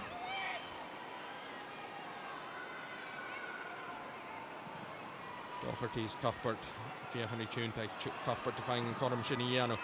As a Vox a Hanishta Emsley. Emsley Tuntag, Fiachani Caroline Weir a lot of Kai Giano Shin. It's a ball of team far. Well, Cassaich Gishim, Miyiri Gavaun. Here to China PR stoch of the ball, so Vox at the Galloper. Just couldn't get the ball out of her feet there, Caroline Weir. Yeah, it's unlike her, but albeit I think Ireland are relatively comfortable at this point. It's yet another attack from Scotland, more pressure, and it's certainly something that we didn't see in that first half. The fighting Kuchak stock of Caroline Weir, Clickett, Nasarja, Suasafaka, Toshach Darnally, she's fighting a ball on her shin. Well, Emsley Gair Yehane, Sanaikish, ball is Nalavanaikia, ach, Finn. A hand the Yering, a Hakivi, Gahatalischach, Kuguna Geracher is a lace rager at all. And Dave Orange. Cuthbert, Gita, Ain, Slay Kaheen, Ball Art Suez, Fiachan Thomas Alorak, Kai Torbury, Yano, Ach, Duri Corum, if Bialo Hill hast, Von a Corum of Ashid, Tra, for an Doer Alaba and Brip finish. And a ball for Lav, Clickett or Gian, I guess Kuchok, Paravacha Tarsin. It's the action in Corum Scunyal, Caroline Weir Vo, Dusan Slachtamach, Corum Kaltje Vaun, and Brip finish, it is Avalu. Clickett Ma for Sam Kerr. Femi Alapa, Dollarash, agus Toshu Yirish Gita, Salina Hool, the Dollarash, Lee Gibson, and Viking is Darnally Gita, Gret Trude, and then had the Dollarash to ha Salina Hool, the Galapa, Sihid Leva Kerr, the Suya, Sifiu, Irval, the Shit, Shin Torstocha, Clickett the Varach, the Galapa, the Sarsha, so as a Farka, Weir, the Shit, Jano Kaman, Ball Lang at Ashku. Cuthbert got the null go Doherty, le Cheval Stachan Vox of I Lodok, Caroline Weir, a high Yarrigamach, le Neve Fahi. After Doherty, I got well, like Aing and Ash, I could chilly get Ash, Heather Payne, Dolshachat, Corsia, Rain Doherty, Gama, chilly get Ash. Good build up play from Scotland, but just not finding that final ball. Yeah, it's quite a similar pattern to the game maybe on Thursday as well. Good possession, but not really in areas where we're going to go and threaten Ireland.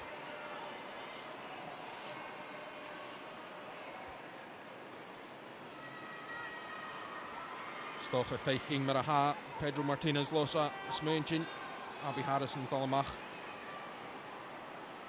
I've Krasken a tracksuit, ach, Idraste, Kunnerst, Ichin, Vomegan, Heimbal, and Satal, Shin, Hofate. It's called Kunnerstach. It's Miri Chin for Kian, well, Neherin, Adson Giri, Pre Boshen, Che Lee Gibson, a hack a horse, just skippled the Canili Torscorum, Ganerature,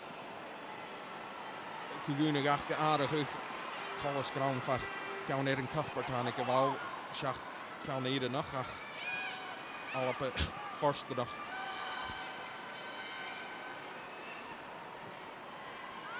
Corsi well by Lorick, Martha Thomas, Correction Fuse Fash got it. It east had Dollarash, Peter Howard, I guess Lee Gibson, Idora Voxach, Chanel Ach, Payne, Asali, Ekalapa, Sonering and Drast. Shin Viking Howard, Lorick, Shin Scunyal, Tuntag for Caroline Weir, Brisha Gerst. Irachascli Boasted, Chaneli Kuvkus, Walla, Eve, Brosnan, and Shit. lovely turn. Not quite maybe the shot she'd have wanted, but yeah, showing her class here. Just shrugs off Denise O'Sullivan and drives forward. It's positive play though. Eerst de Guerrero bal op Comas Marareinat as hy het lê. Sin faking cyfal op Giano Gisel Bicanaro Giano. Prosio gedarna lê. Ronishin gyda Evans le corm y bal chydystach yn y fogsach. Bal y rhwg yn y ffos dy wy far nach ro chase y bi yn y lên i gorm na halope.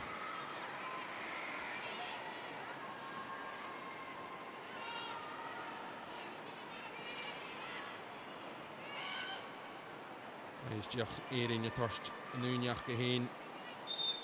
Chegli yn y gorstwchig. Mae'n y chas a colwch. Gymigi stat. Sy'n y ffeiching look medical chytinidd. Didn't seem to be much in it there at all, but we see Scotland again coming ahead, coming forward through Evans and Brown on the right hand side, and the pass wasn't near anyone, but it's again more confidence for them. Yeah, it is. I think it is a different pattern in this half in terms of the possession and the areas that we're trying to exploit. Ireland certainly haven't had as many chances to put balls into the box or throws into the box. But at some stage, yeah, we need to have that moment of quality and capitalise on it.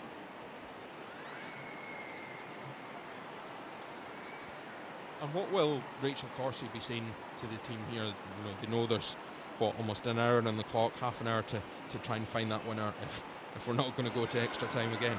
Yeah, I think it's important that they don't get frustrated. But at the same time, I think we do have another level in us in terms of how we can play, how we can press, our intensity, our tempo of moving the ball.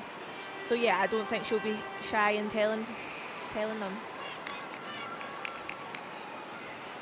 Collis Ignyiris Kuyu Gyfel Chigli Nehering Courtney Brosnan Gyfi Lenta Lora.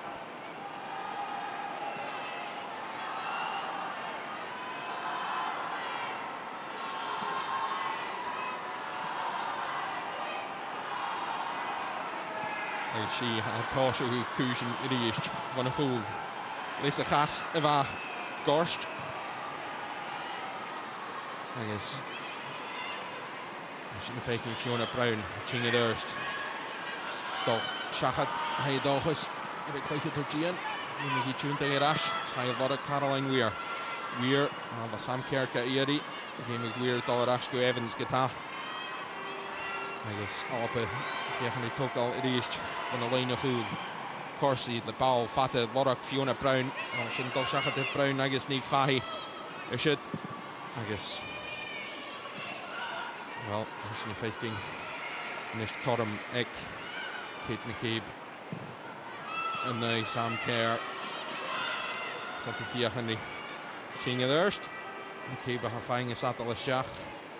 Knel alappe Bulloch Jason na hare hier in Jano. Tikchen kreta aardige Chin te alappe.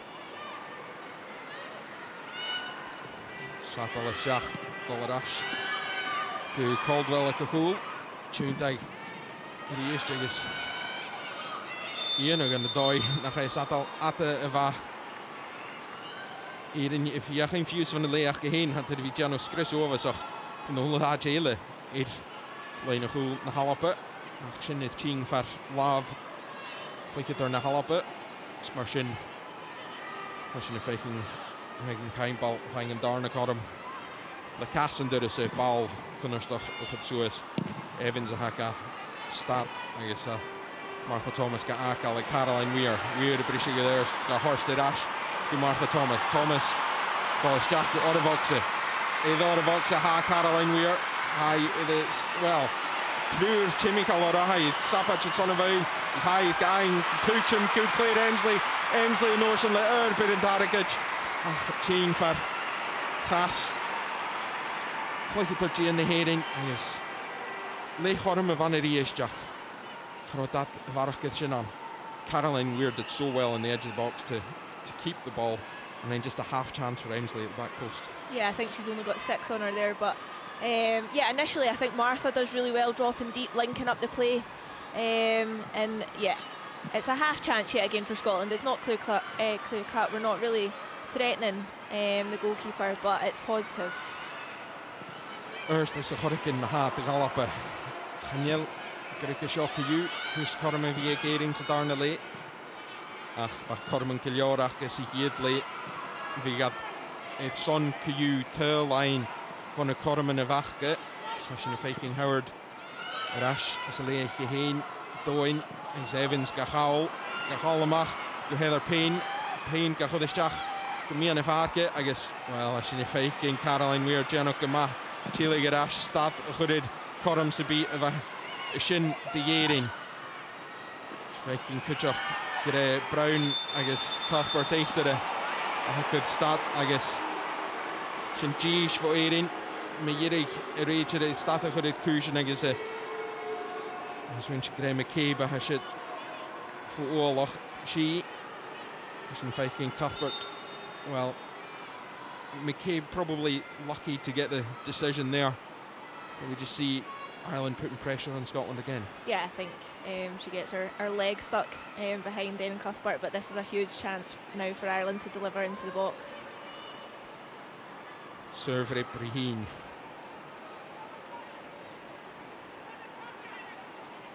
Halappe, Giano and Nolochug. Truur as a Vala.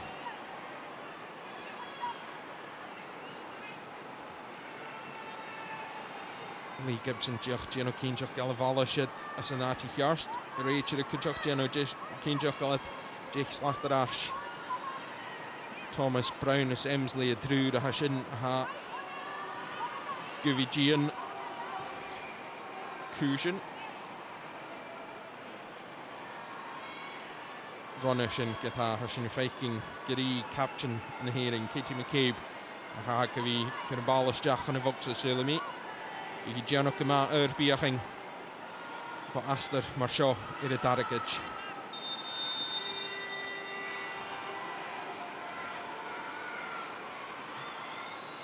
Bal Ching Shach Maha. Arst, Honeyfoss the Fool. Yes, well, the shit. Va Caldwell, like a Foss the Fool. Shin Torst Corum, son Nahari Hien. Arachien Gilliore Chien. Da Arachuk de Galoppe. Hashin faking Fiona Brown Chinye, Emma McCandy Chinye. Nahatishe. P. McCandy Dollarshach and Elena Cool Sulimi. At least Evans Kutchok Chinye, I guess Christy Grimshaw Chinye Nahatishe. And for the Republic of Ireland, off is number 14, Heather Payne, and she's replaced by number 9, Amber Barrett.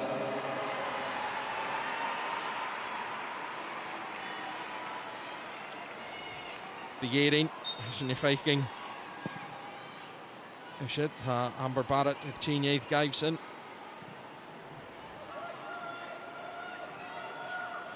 What a horse meet.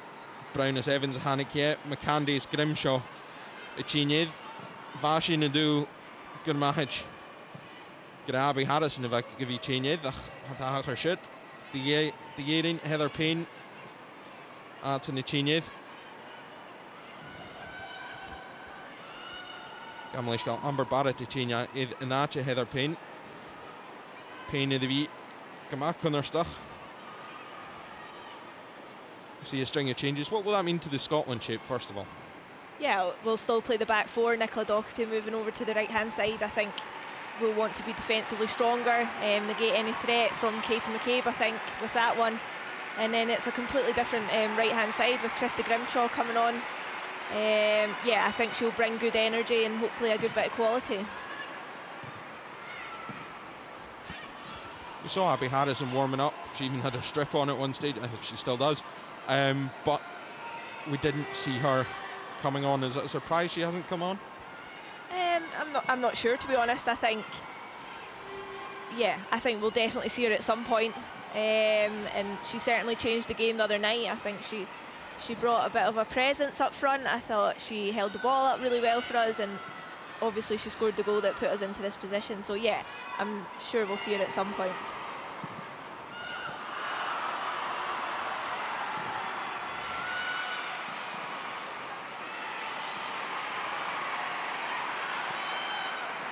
Isn't faking? Well, shit. Grimshaw fiaching soos of Leinach. Chinganay McCabe, I guess. Hij staat gerode. Dit heeft Howell, ha Amesley, Giano Ma, Chin Toin. Is een bal gemal. Stoche. Bikan Evarach. Unyek, Cuthbert is a Darnley. Acharo Unyek Sabia, Caroline Weir is it. Ha Kata, Alapagiano Kama. De bal gechriest. Bal eerst voor Caroline Weir. Je via Henry Christie Grimshaw. Loddock. Ach. Ganai skiel Loddock. I thought of Oxe, Iriist, Maha, Courtney Brosnan, and Kus Collis, Gilly Cass, Cayu, Gosh, Sava, Shin Tuchum to Sam Kerr, Yahin Scrimshaw, Fiachani Tosha Hook, as a Leach Gahin, Suis, Fiach until a Loddock. Had the son of golf, Giroch, Gu Coopana Crinye, Femi at 3 till, Ach, Nambona who got. As a Nuni Chickalate, no on a Nuni Varach, we got the dog. Go playoff. As a system change on is on Coop and the Grenia, Fichits a 3. Bala, Suez, there is a well the Howard, Fiachni Claire Emsley, Loddock, High Guitar, Loddock Jamie Finn, Brian Emsley, Gilliard, Gus Finn Humal as a Noshan. Ach. Daniel Kus Kunnerstation Galoppe Shin faking Harrison Breenry Pedro Martinez Losa Marush Haley Keenchach Gabi Ishi Chinyed Ach Hanili Chinyed Hast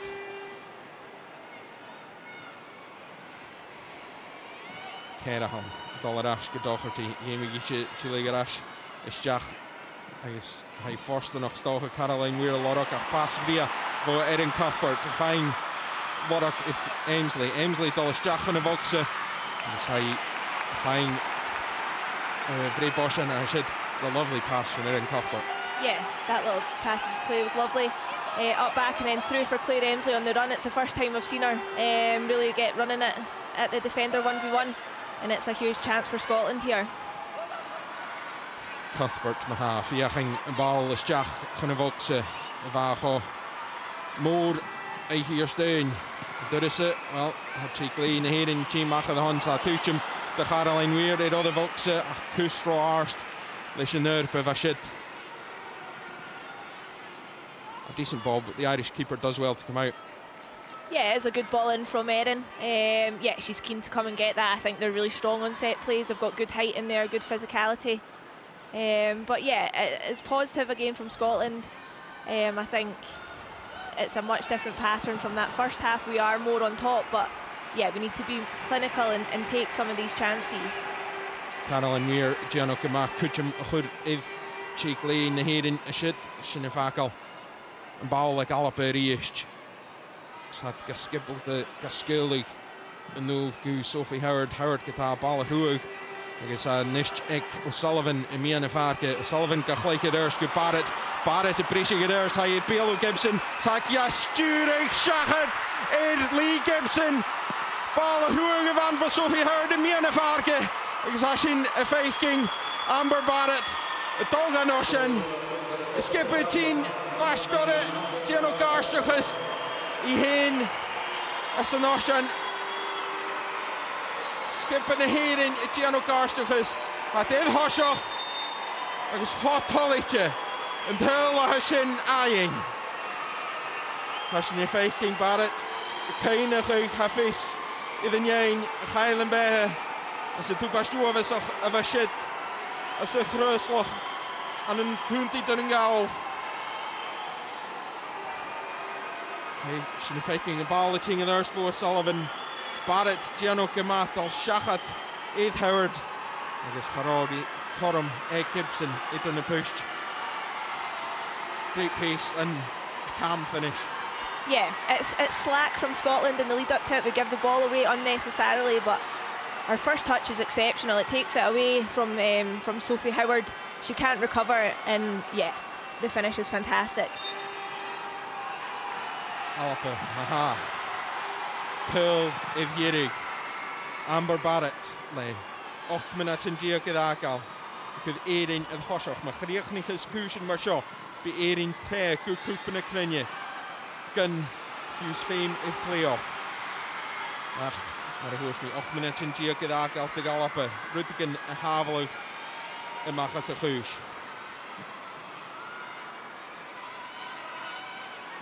Sy'n ei feiking Howard i'r eisiau y fal. Dyr is y Hai Lorach Martha Thomas is a vox at ball at Houcham, ha Houcham, idir i Haynes, Caroline Mayer, good Thomas, Tîn Farcawn, Cleig at Ardian, agus a Beichel Mangors, and Mierig Hive, well, in the late Horsted Fav, Cuthbert, go Horska Emsley is Jack for the vox at East, Emsley ga Aing Rash, Idora Voxa, ha Caroline Mayer, continue fast got it, Emsley Katas, 3 Sapach, agus ga Horska Cuthbert, Hai Girach a Lorach, Courtney Brosnan, Girach Gw Brosnan efo sydd fo Erin Cuthbert. Ach sy'n y siors y corym y Yemis Alapa. Mae had gyfi tili gydash can y game a sio. Last gyda, Tull Ivierig. Emsley does well to fight and find that space for Erin Cuthbert. Yeah, what a response that would have been from Scotland. Claire does really well, falls to Erin in the strikes, unfortunately at the goalkeeper. Cuthbert, Weirs, Emsley. Canning to be a drwyd a hasyn gyma cwtramach. Asne, Minachin, the heen, Bicans Carstal na hwyrach. The heen is sio, the galapa hasyn I feiking. Amber Barrett, well, Vreepy ball if Alav, Jenny Fakal Kellyad.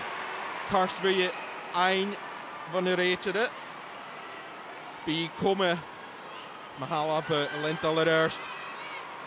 Jenny feiking Kujok. Aardig in die team, daar aardig in die team te galoppen. Als je nu kijkt in Lucy Graham, Agus, Abby Harrison, de team is.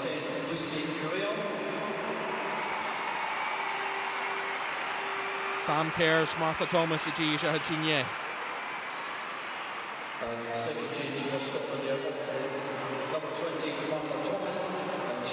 15 minutes for Lucy Graham and Abby Harrison to change things. Yeah, I think Lucy did really well when she came on the other night. She posed as a threat in the air.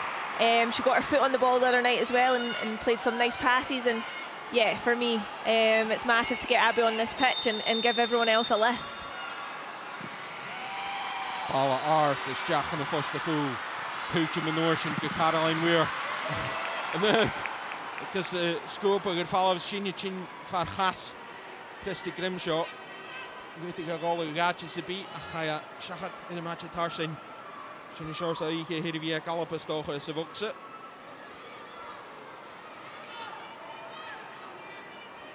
You see again, it's just not quite fallen for Scotland. Everything's like a half chance, snapped chance, rather than a clear cut chance. Yeah, and I think that's credit to Republic of Ireland as well. The way they're set up, it's very hard to play against. But that's where we need to be smarter and use our initiative to find the spaces where we can play. Alapa finding a ball at Ash for Erin Cuthbert. It is chat. Erin Irain. She's fighting. Well, Guri ni fahi she is. Va rated it if Kate wrote at the Chinas. Haro Smarshin had the dollar ash. Okay, King. Agus Erin Dolgain in Corum van de surgery pas Leach Geheen.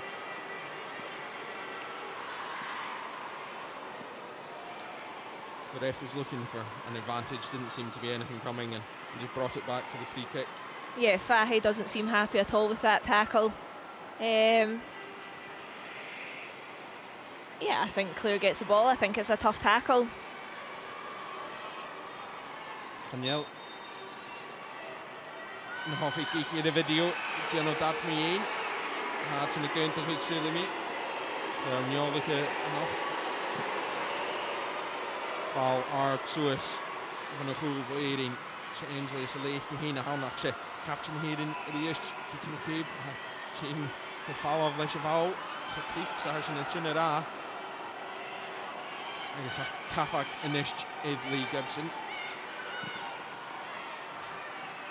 Howard Soes gedochterty. Doherty is sport de viering. Wel hij viering die Abby Harris in de lorokach. Van bal vast got it each.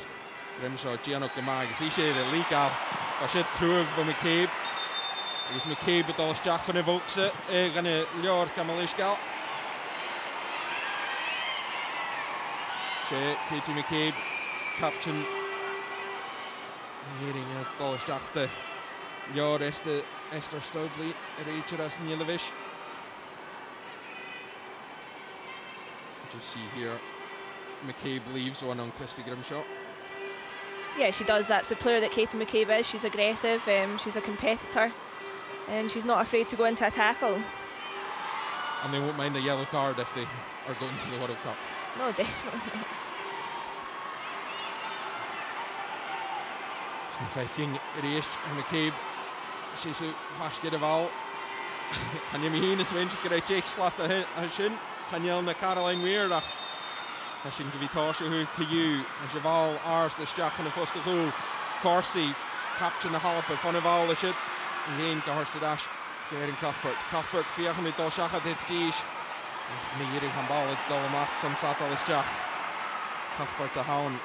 Leesje zat al stjach aan Wel, gewoon een meisje, als hij gaat al meer ik haal. De Fiona Brown, a lot of queer in all the votes. Hier te gauw. Misschien shortse finished. Hek Erin. Connection naar haar. Number Bart dat was het heel. Yes, waar je vier ging. Tricia Gedurst de eerst maar Reini. Dus until Shen eind te gering. Until goed te mag haar. Vaak al Erin het hossig draaste. Dus Legas KU uit de Vlene, Junsie Australias, Shalom Noog in Aflene.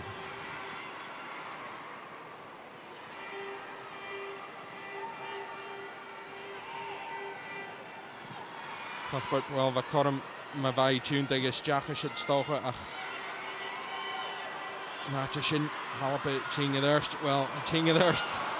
Wat voor Lucy Graham hij geëindigd rasch getaat. Hij is dollemach door Grimshaw, Scanial, de bal has hit this jack by Laura Gamesley. Als je een faking inist in de boxen, bal gewoon vast de goal, like een schöne peukel. Eerst, goed dat je nu de wie alles jack. Halpe, eerst leeg voor hem. Another one where the ball bounces around the box. Another half chance for Scotland, but just not falling. Yeah, what a ball that is from Emma McCandy to the back post. And hopefully Caroline can deliver here. Caroline weer a hound van Noshan. Bal is Jach.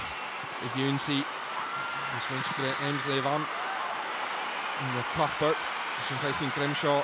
The horse to dash Gabby Harrison. Harrison, well. Haar reetje is stad gereden genoeg. Gelijk het er tien, het brak een men kjaun. This game is stad gereden genoeg. You see here, it's a lovely ball to the front post. Yeah, it's a great ball in, but there's a lot of bodies going for it.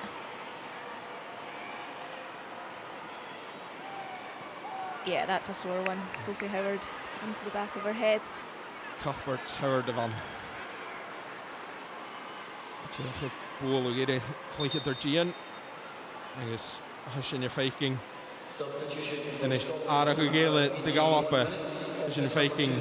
Jen Beatty, Cheney, naast Nicola Doherty. Silly Mikkelsen die keel getruurig gevoeld. Puchtel gedurst.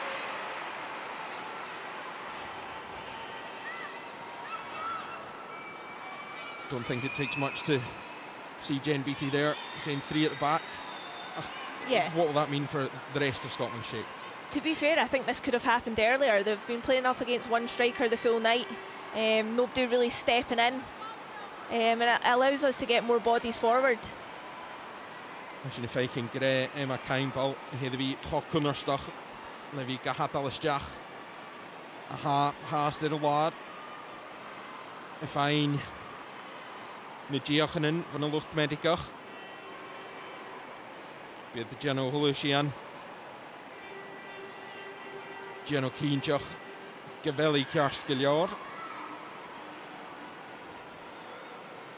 Rachel in is dal an ól diolch a gaich cyn tíach a tachirst sin féicin Corsi, Weir, Cuthberts, Harrison Eichtere, Fiachni, Rutig in a Lorach Vis a Torstul live sin féicin Caimbal Hai Kosioch Hai na Casan Eichgis Collis Piú van a seo Gavelli ceart go leor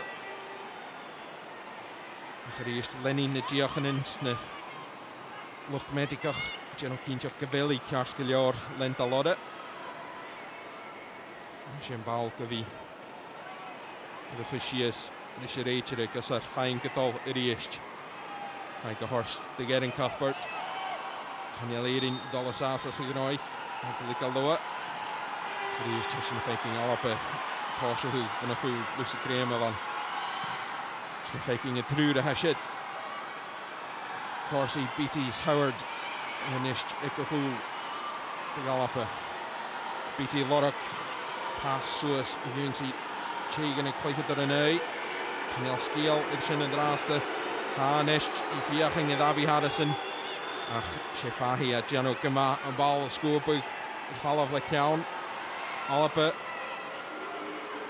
Cafa Gora mar a héile tús ha réist Harrison fan a bhil ball a van Erin Cuthbert ha Brosnan Geno go leor gus tíine mach agus an ball sin a gcuid Gus má Lennis cúsin mar sin bí héon tollite naichéich go chuiseachad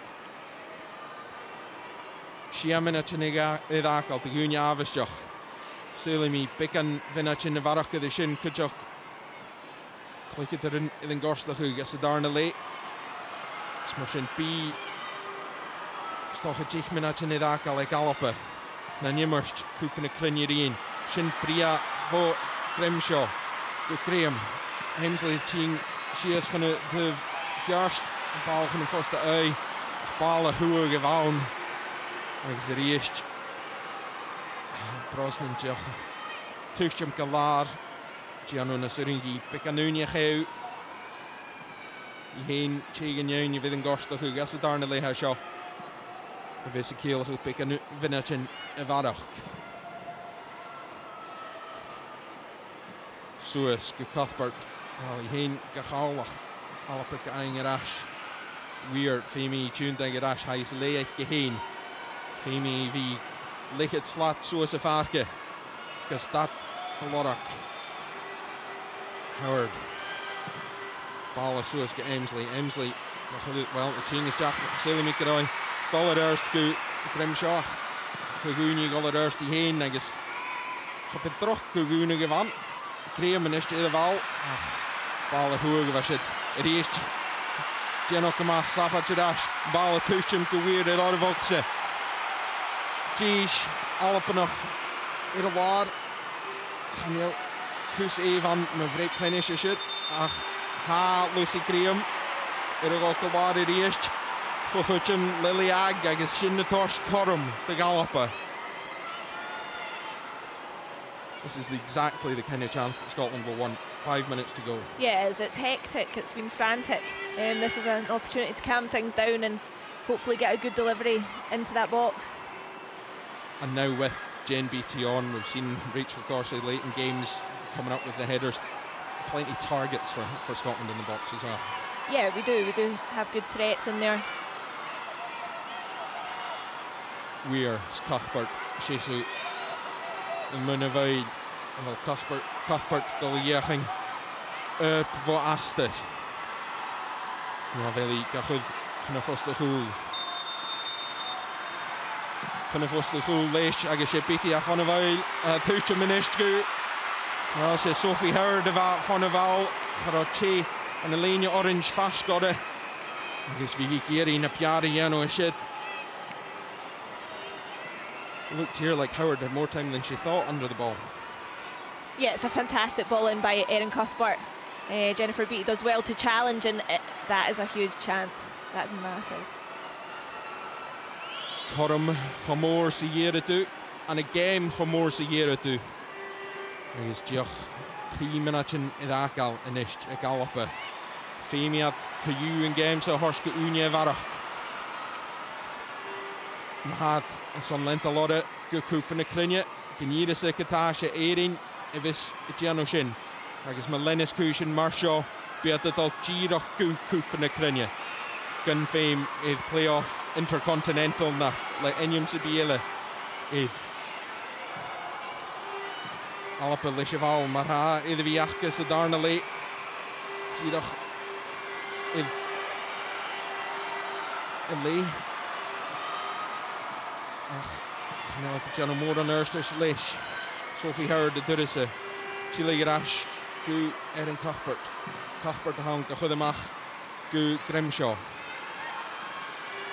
Grimshaw gysgil ag yn ôl, gw Rachel Corsi. Corsi, wel, mae Cormac ystod o gol yn ôl, gw McCandy, ach had y Chile Garash, gw Erin Cuthbert. Cuthbert, so's fiach yn Aimsley a lorach, I Haynes, Weirs, Harrison idd o'r foxa. Ha Cata, Denise O'Sullivan, gaing y falaf, son Erin. Trwg y shit fel Lee Gibson, agos Femi Chechi'r asys jach yn y foxa eich gehyn. Sy'n tiroch y ligal le Erin, bec anwnia farach y chew. Sy'n feiking Anya O'Gorman. Tiroch ligal. Sy'n bal ar sŵas. Byr a pau. Cedig yn nôr at yr eichge. Sy'n y fynach mae irig dy gwnia afysdioch. Fi drug mae tyl y farach ag Erin yn drasta. Harrison, mae ha, leis y fal. Hai gachod yr yrst. Go Claire Emsley. Idd y sgwr bygyr falaf le Louise Quinn. Howard a han. Cuthbert, mi yn y ffarge. To Lucy Graham. Graham le bal, Suez gw, wel, fai Laura Gabby Harrison ac yr eist.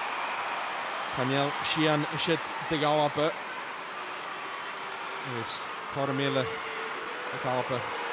You can see what they're trying with the ball to Abby Harrison, but just too close to the keeper each time. Yeah, it's the final execution that's letting us down. I think Abby's movement's good. She peels off the back of the defender and she's in behind, but yeah, this next 6 minutes is absolutely massive for women's football in Scotland. Shia minute in Varach rihing a shot at Camden. Maar hoorst Haley Shia minute in Chamor sy hier toe son een game en alapa. Is on the click er in shot. Fiach vi nam Banagashkich maar va. Gescoord of shit er in goeie Albania. Rash en Davi is nou Diok. Kim Little's Jane Ross who had natal in the night shit. Can be galapa find da hill as Shia minute in rihing. Wel vi Camden a buichgal. Can Jacob be havig fame with na solish agus a form agus an onogal of acting run a game. She tirach party vote began. The draast is Sonic mentioned the heren of his party. Graham to Cuthbert. How did he nashar as Darna lay Erin Cuthbert? Daniel Corum ma nog good. The Galapa Gilliard lay Corum and Stoche. Daniel Corum ma in the Viachke. Sophie Howard. Rurst go Christy Grimshaw. Grimshaw to Arkle like Claire Emsley. Emsley le Cheval le Schach go Ottervoxa. And she Emsley well go Cuthbert. Cuthbert Gianno Gilliard ball for the Rurst go Abby Harrison. Graham a hand with Ottervoxa reached le Urbach. Shin Chin Fad Lily Ag agus is scope a good follow. Fisik Erin gevelad for Olach. Fisaka Kutjof Gata. Geriatsen a Hale Lechas. Is Iriflene, good coop in a crinja. Alapa, Pro Howard in Ish. Well, hey, Dioche, Ked the Rash, Dollar Ash, kind of Clúiche do Gian Gin BT agus sin cús roars the san Emma McCandy. Agus díreach an mílig an nuirstas bha alpa fiach an a dhéanú.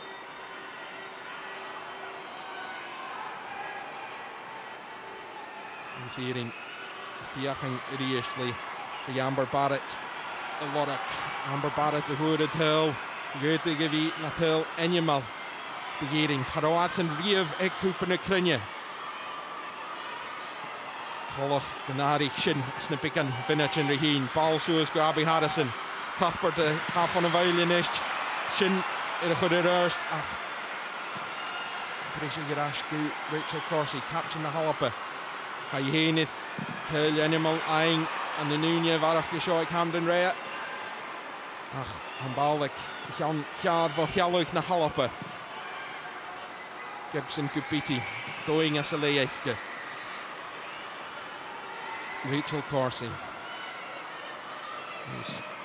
Lucy Graham, Gaskulig, Suescu, Claire Emsley, Chaile Hedevi, Gamatrangas a Darnally, ach nach Duid, Corum Prishal, and shit that had the Lorach, Marahurshmi, Lay Horman, ach, and the more than a Varakadishin, Irivian, all art Suez at East.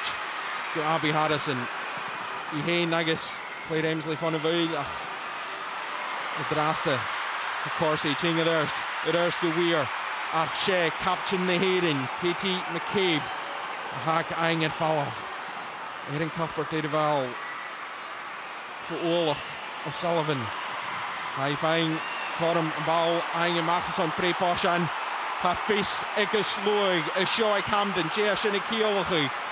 Stoche and Corum Mayirig, Davin at Chidako, Ball Ars the Stach, Tuchum, the Horsey, well, Hanilla Tuchum Bulloch, Abby Harrison, and Machas of Oxa, Kusana Haishik, Ahu the Stachs, Nahelisha, As of Oxa is Son and Corum. Haley, we see there Abby Harrison, the one that got the goal last week, she's outside the box. Yeah, and for me, Lucy Graham's outside that box as well. Get everybody in. Well, McCandy, le cheval Lishach. Through the Galapa, Ikahool, Cuthbert, Graham, I guess Jen Beatty. I guess Beatty a hound, Gaskill, Fiachni Caroline Weir a Lorach, Hanyeli Idshin Iano. Edraste. A ball arst is Jack, Hanu Fostercool.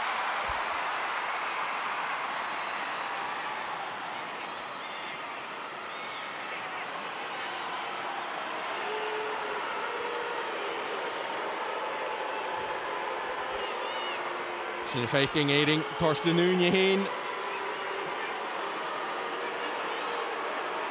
Agus Nick Clayson adult. Ha Haley at Puguna Giano Gary, Katie McCabe, Captain the heading. Of Sard Clicketed enough Egg Camden. Ball Arth Suez.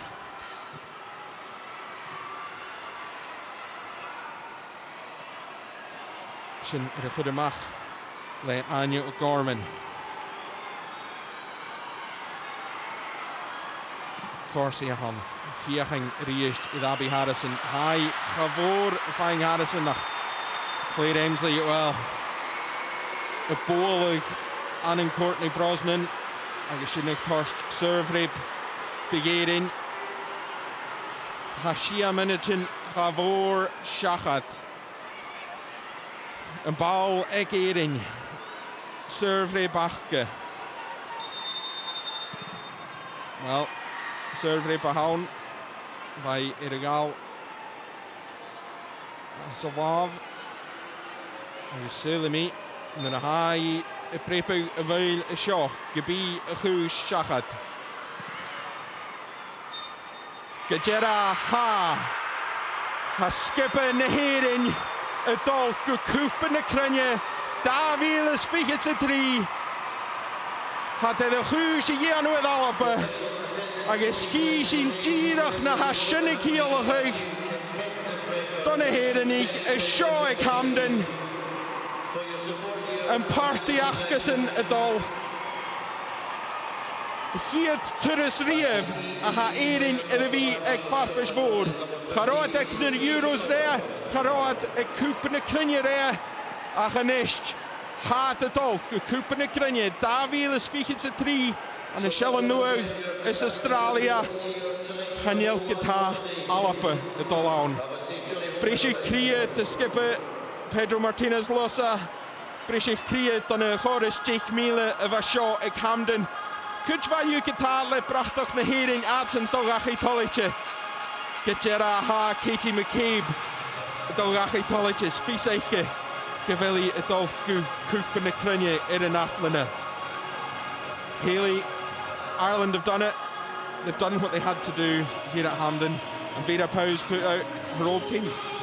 Yeah, first and foremost, I'm absolutely devastated for the girls. I think tonight Ireland have deserved it. I think the performance they put in, their work rate, the intensity in the press, their quality going forward, I think they deserved it overall. But yeah, I'm absolutely devastated for the girls. You mentioned this was so huge for Scottish football to try and get to another World Cup. It'll be absolutely huge for Irish football. They've never been there before. They're going to the World Cup for the first time. Yeah, it's massive. Congratulations to them. Yeah, it's a huge, huge achievement, and one that I'm sure they'll reap the rewards of. As in Viking, Girach, Garstachus, a misk, Clicketer in Neherin.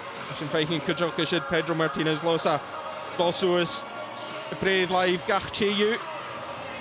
When a skipper, Eichgeheen, Agus, skipper, Nahalapa Kujok, Sophie Herd van Lishaverach. Lig in Corm ag Amber Barrett. Hwyr yn tyl, Friesial of a shit the gearing. Has in Viking Alapa. The Chin Colog, mar skipper. A Mian a Fark and Nash and Show ag Hamden. Ach, Fisachke, Nachela de Lenta Lore. Gukup in a Crynia. Ach, great earring. Aha, Giano Shin. We see Scotland there, Haley, together. They must be absolutely gutted. They will be, and yeah, tournament football, it doesn't come around very often. You don't have next week to go and put it right. It lingers, it hurts for a while, and yeah, it was there for us after the performance on Thursday. I thought, yeah, we maybe didn't perform to our best, but we were mature in our performance and we got the job done. But tonight, yeah, it just didn't seem to click for us, and Ireland made it incredibly hard for us, and we just didn't find any answers. As in Viking in Jefford, Erin, Buchgal, Salim, Sadownse, Alapa, Savach, Nikeen, Shias, Agus Fisachke, Nachelat, Dollar Erst, Van Farfish Vood, Erin Cuthbert, Clicketer, Tom Moores, Tom Matt, Leitchka, Chelsea, Leitch, Kuchok, Caroline Weir, Real Madrid, Alliance, as in Viking. Giriad na Herenich, aha, Giano Garstach is noch a show ag Hamden. Had le Keens gyfelad y dolgw cwp na Crynia Chaniemad Farbish Jerevi y farach gychleich. Haley, where does Scotland go from here? That it's almost a chance to reset, possibly, that they're not going to the World Cup. Is it time for new faces, or what will we see from Scotland? I'm not sure. I think naturally at the end of a cycle you will lose players, perhaps retirements. Yeah, I think the performances and the results, they improved late on in the qualifying campaign, but the girls always believed in the process of it. So yeah, I don't think we need anything drastic to happen. I think the process is there. But yeah, we've just fell short tonight, and it is devastating. And so many kind of half chances in that second half. The first half didn't go to plan, the throw-ins causing chaos. But Scotland had at least enough hope in the second half and enough chances to keep that going. They just couldn't convert. Yeah, it was sustained pressure for a while, but it was half chances. There was nothing clear-cut that I thought, apart from maybe Sophie Howard's header, that was a good chance for us. And of course, if we score the penalty early on, it could be a completely different game. But it's all ifs and buts, and that's football. If you don't take your chances and Ireland, they were resolute in their defending. They played well, they made it incredibly hard for us, and yeah, I think over the piece they deserve it. Wel, y draste hitchen na halpa a Collery Michael. Pedro, commiserations. What are your thoughts after that game? Well, very disappointed, obviously, for the girls, for all the nation. It was an incredible opportunity. I think the game was hard on us, but those things happen in life, happens in football. It's a life lesson for the group, for all of us. Apologize to the fans. We wanted so bad to qualify for the World Cup, but sometimes life has these circumstances. What do you think was missing from tonight's performance? Oh, I think we missed little details, scoring the penalty. After that, I don't know how many opportunities the opponent has to score. I think the game plan was executed well, but it was one action in one side of the box, one action in the other side of the box, decide the game.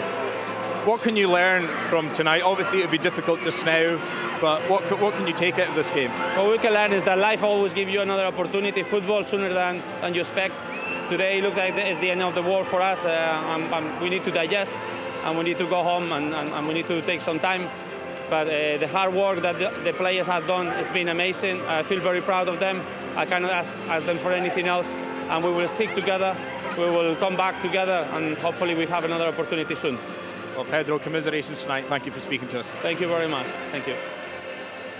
Pedro Martinez Losa there, proud of his players, as you would imagine, getting to the playoff final and just not quite making that final step.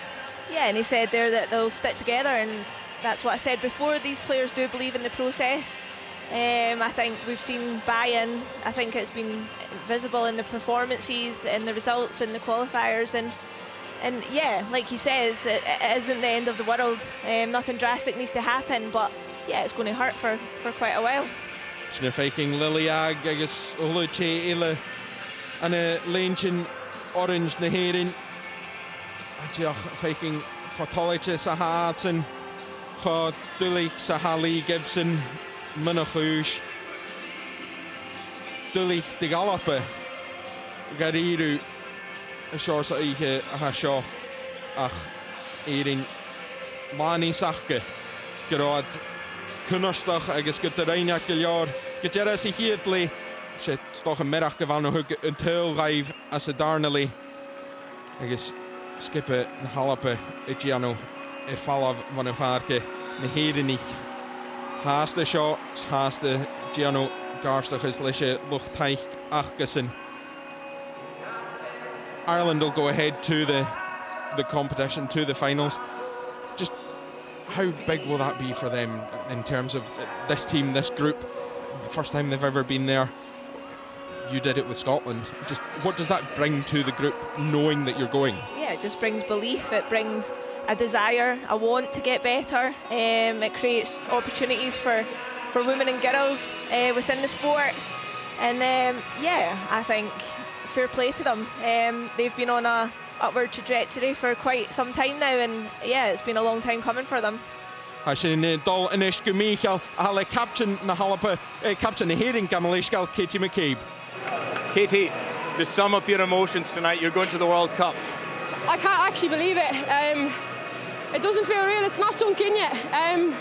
I'm just so proud of the girls, the performance. It wasn't pretty tonight at all, but unbelievable save from Courtney for the penalty. We put our bodies on the line, we worked for each other, we ran for each other, and that's what this team is all about. That teamwork and making sure we get it over the line. And Amber with the finish as well in the second half, unbelievable. You really showed some character tonight. You had your backs to the wall at times. Scotland were putting you under pressure, but you've made a habit of winning games 1-0 and being hard to break down. Yeah, look, we've got an identity. We've been working on it over the course of the campaign, and it's not pretty. It's not everyone's favourite style of football, but it works for us and we enjoy it.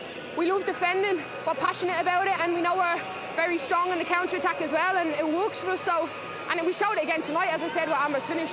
I doubt I need to tell you, but it's your first major tournament. Just yeah, I can't sum believe that it. up. I can't believe it. Honestly, it's not sunk in. I'm speechless.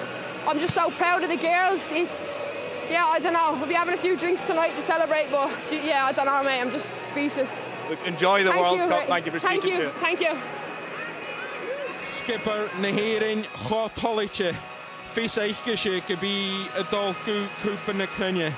Fis ag skipper na Héirin hasin gar feicking a draste. le brachtach dyn yn gael gyfelad y dol gw cwpan y cryniau.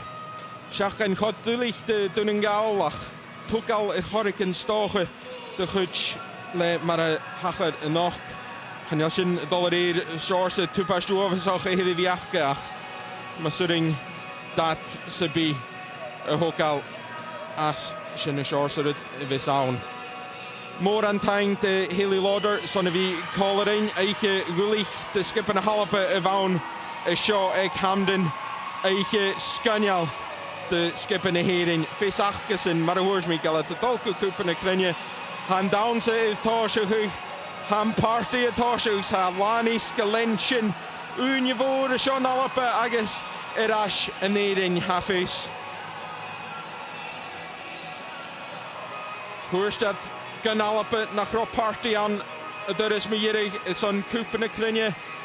Wel, der is sé eirin y fys y torst y party go cwpan y cryniau. Cainig, beth yn erash, le balcosyn yn ban y sio i'r BBC Alaba Hibs y Dolanau Rangers sy'n Lannis Abad y ceirwr yn ffeisgyd. Ach, fwymse agos fo heili sŵas i'r ysbydys sy'n e fwynia y sio. So is het spirish maar hoors me er as ek het heen wie gal.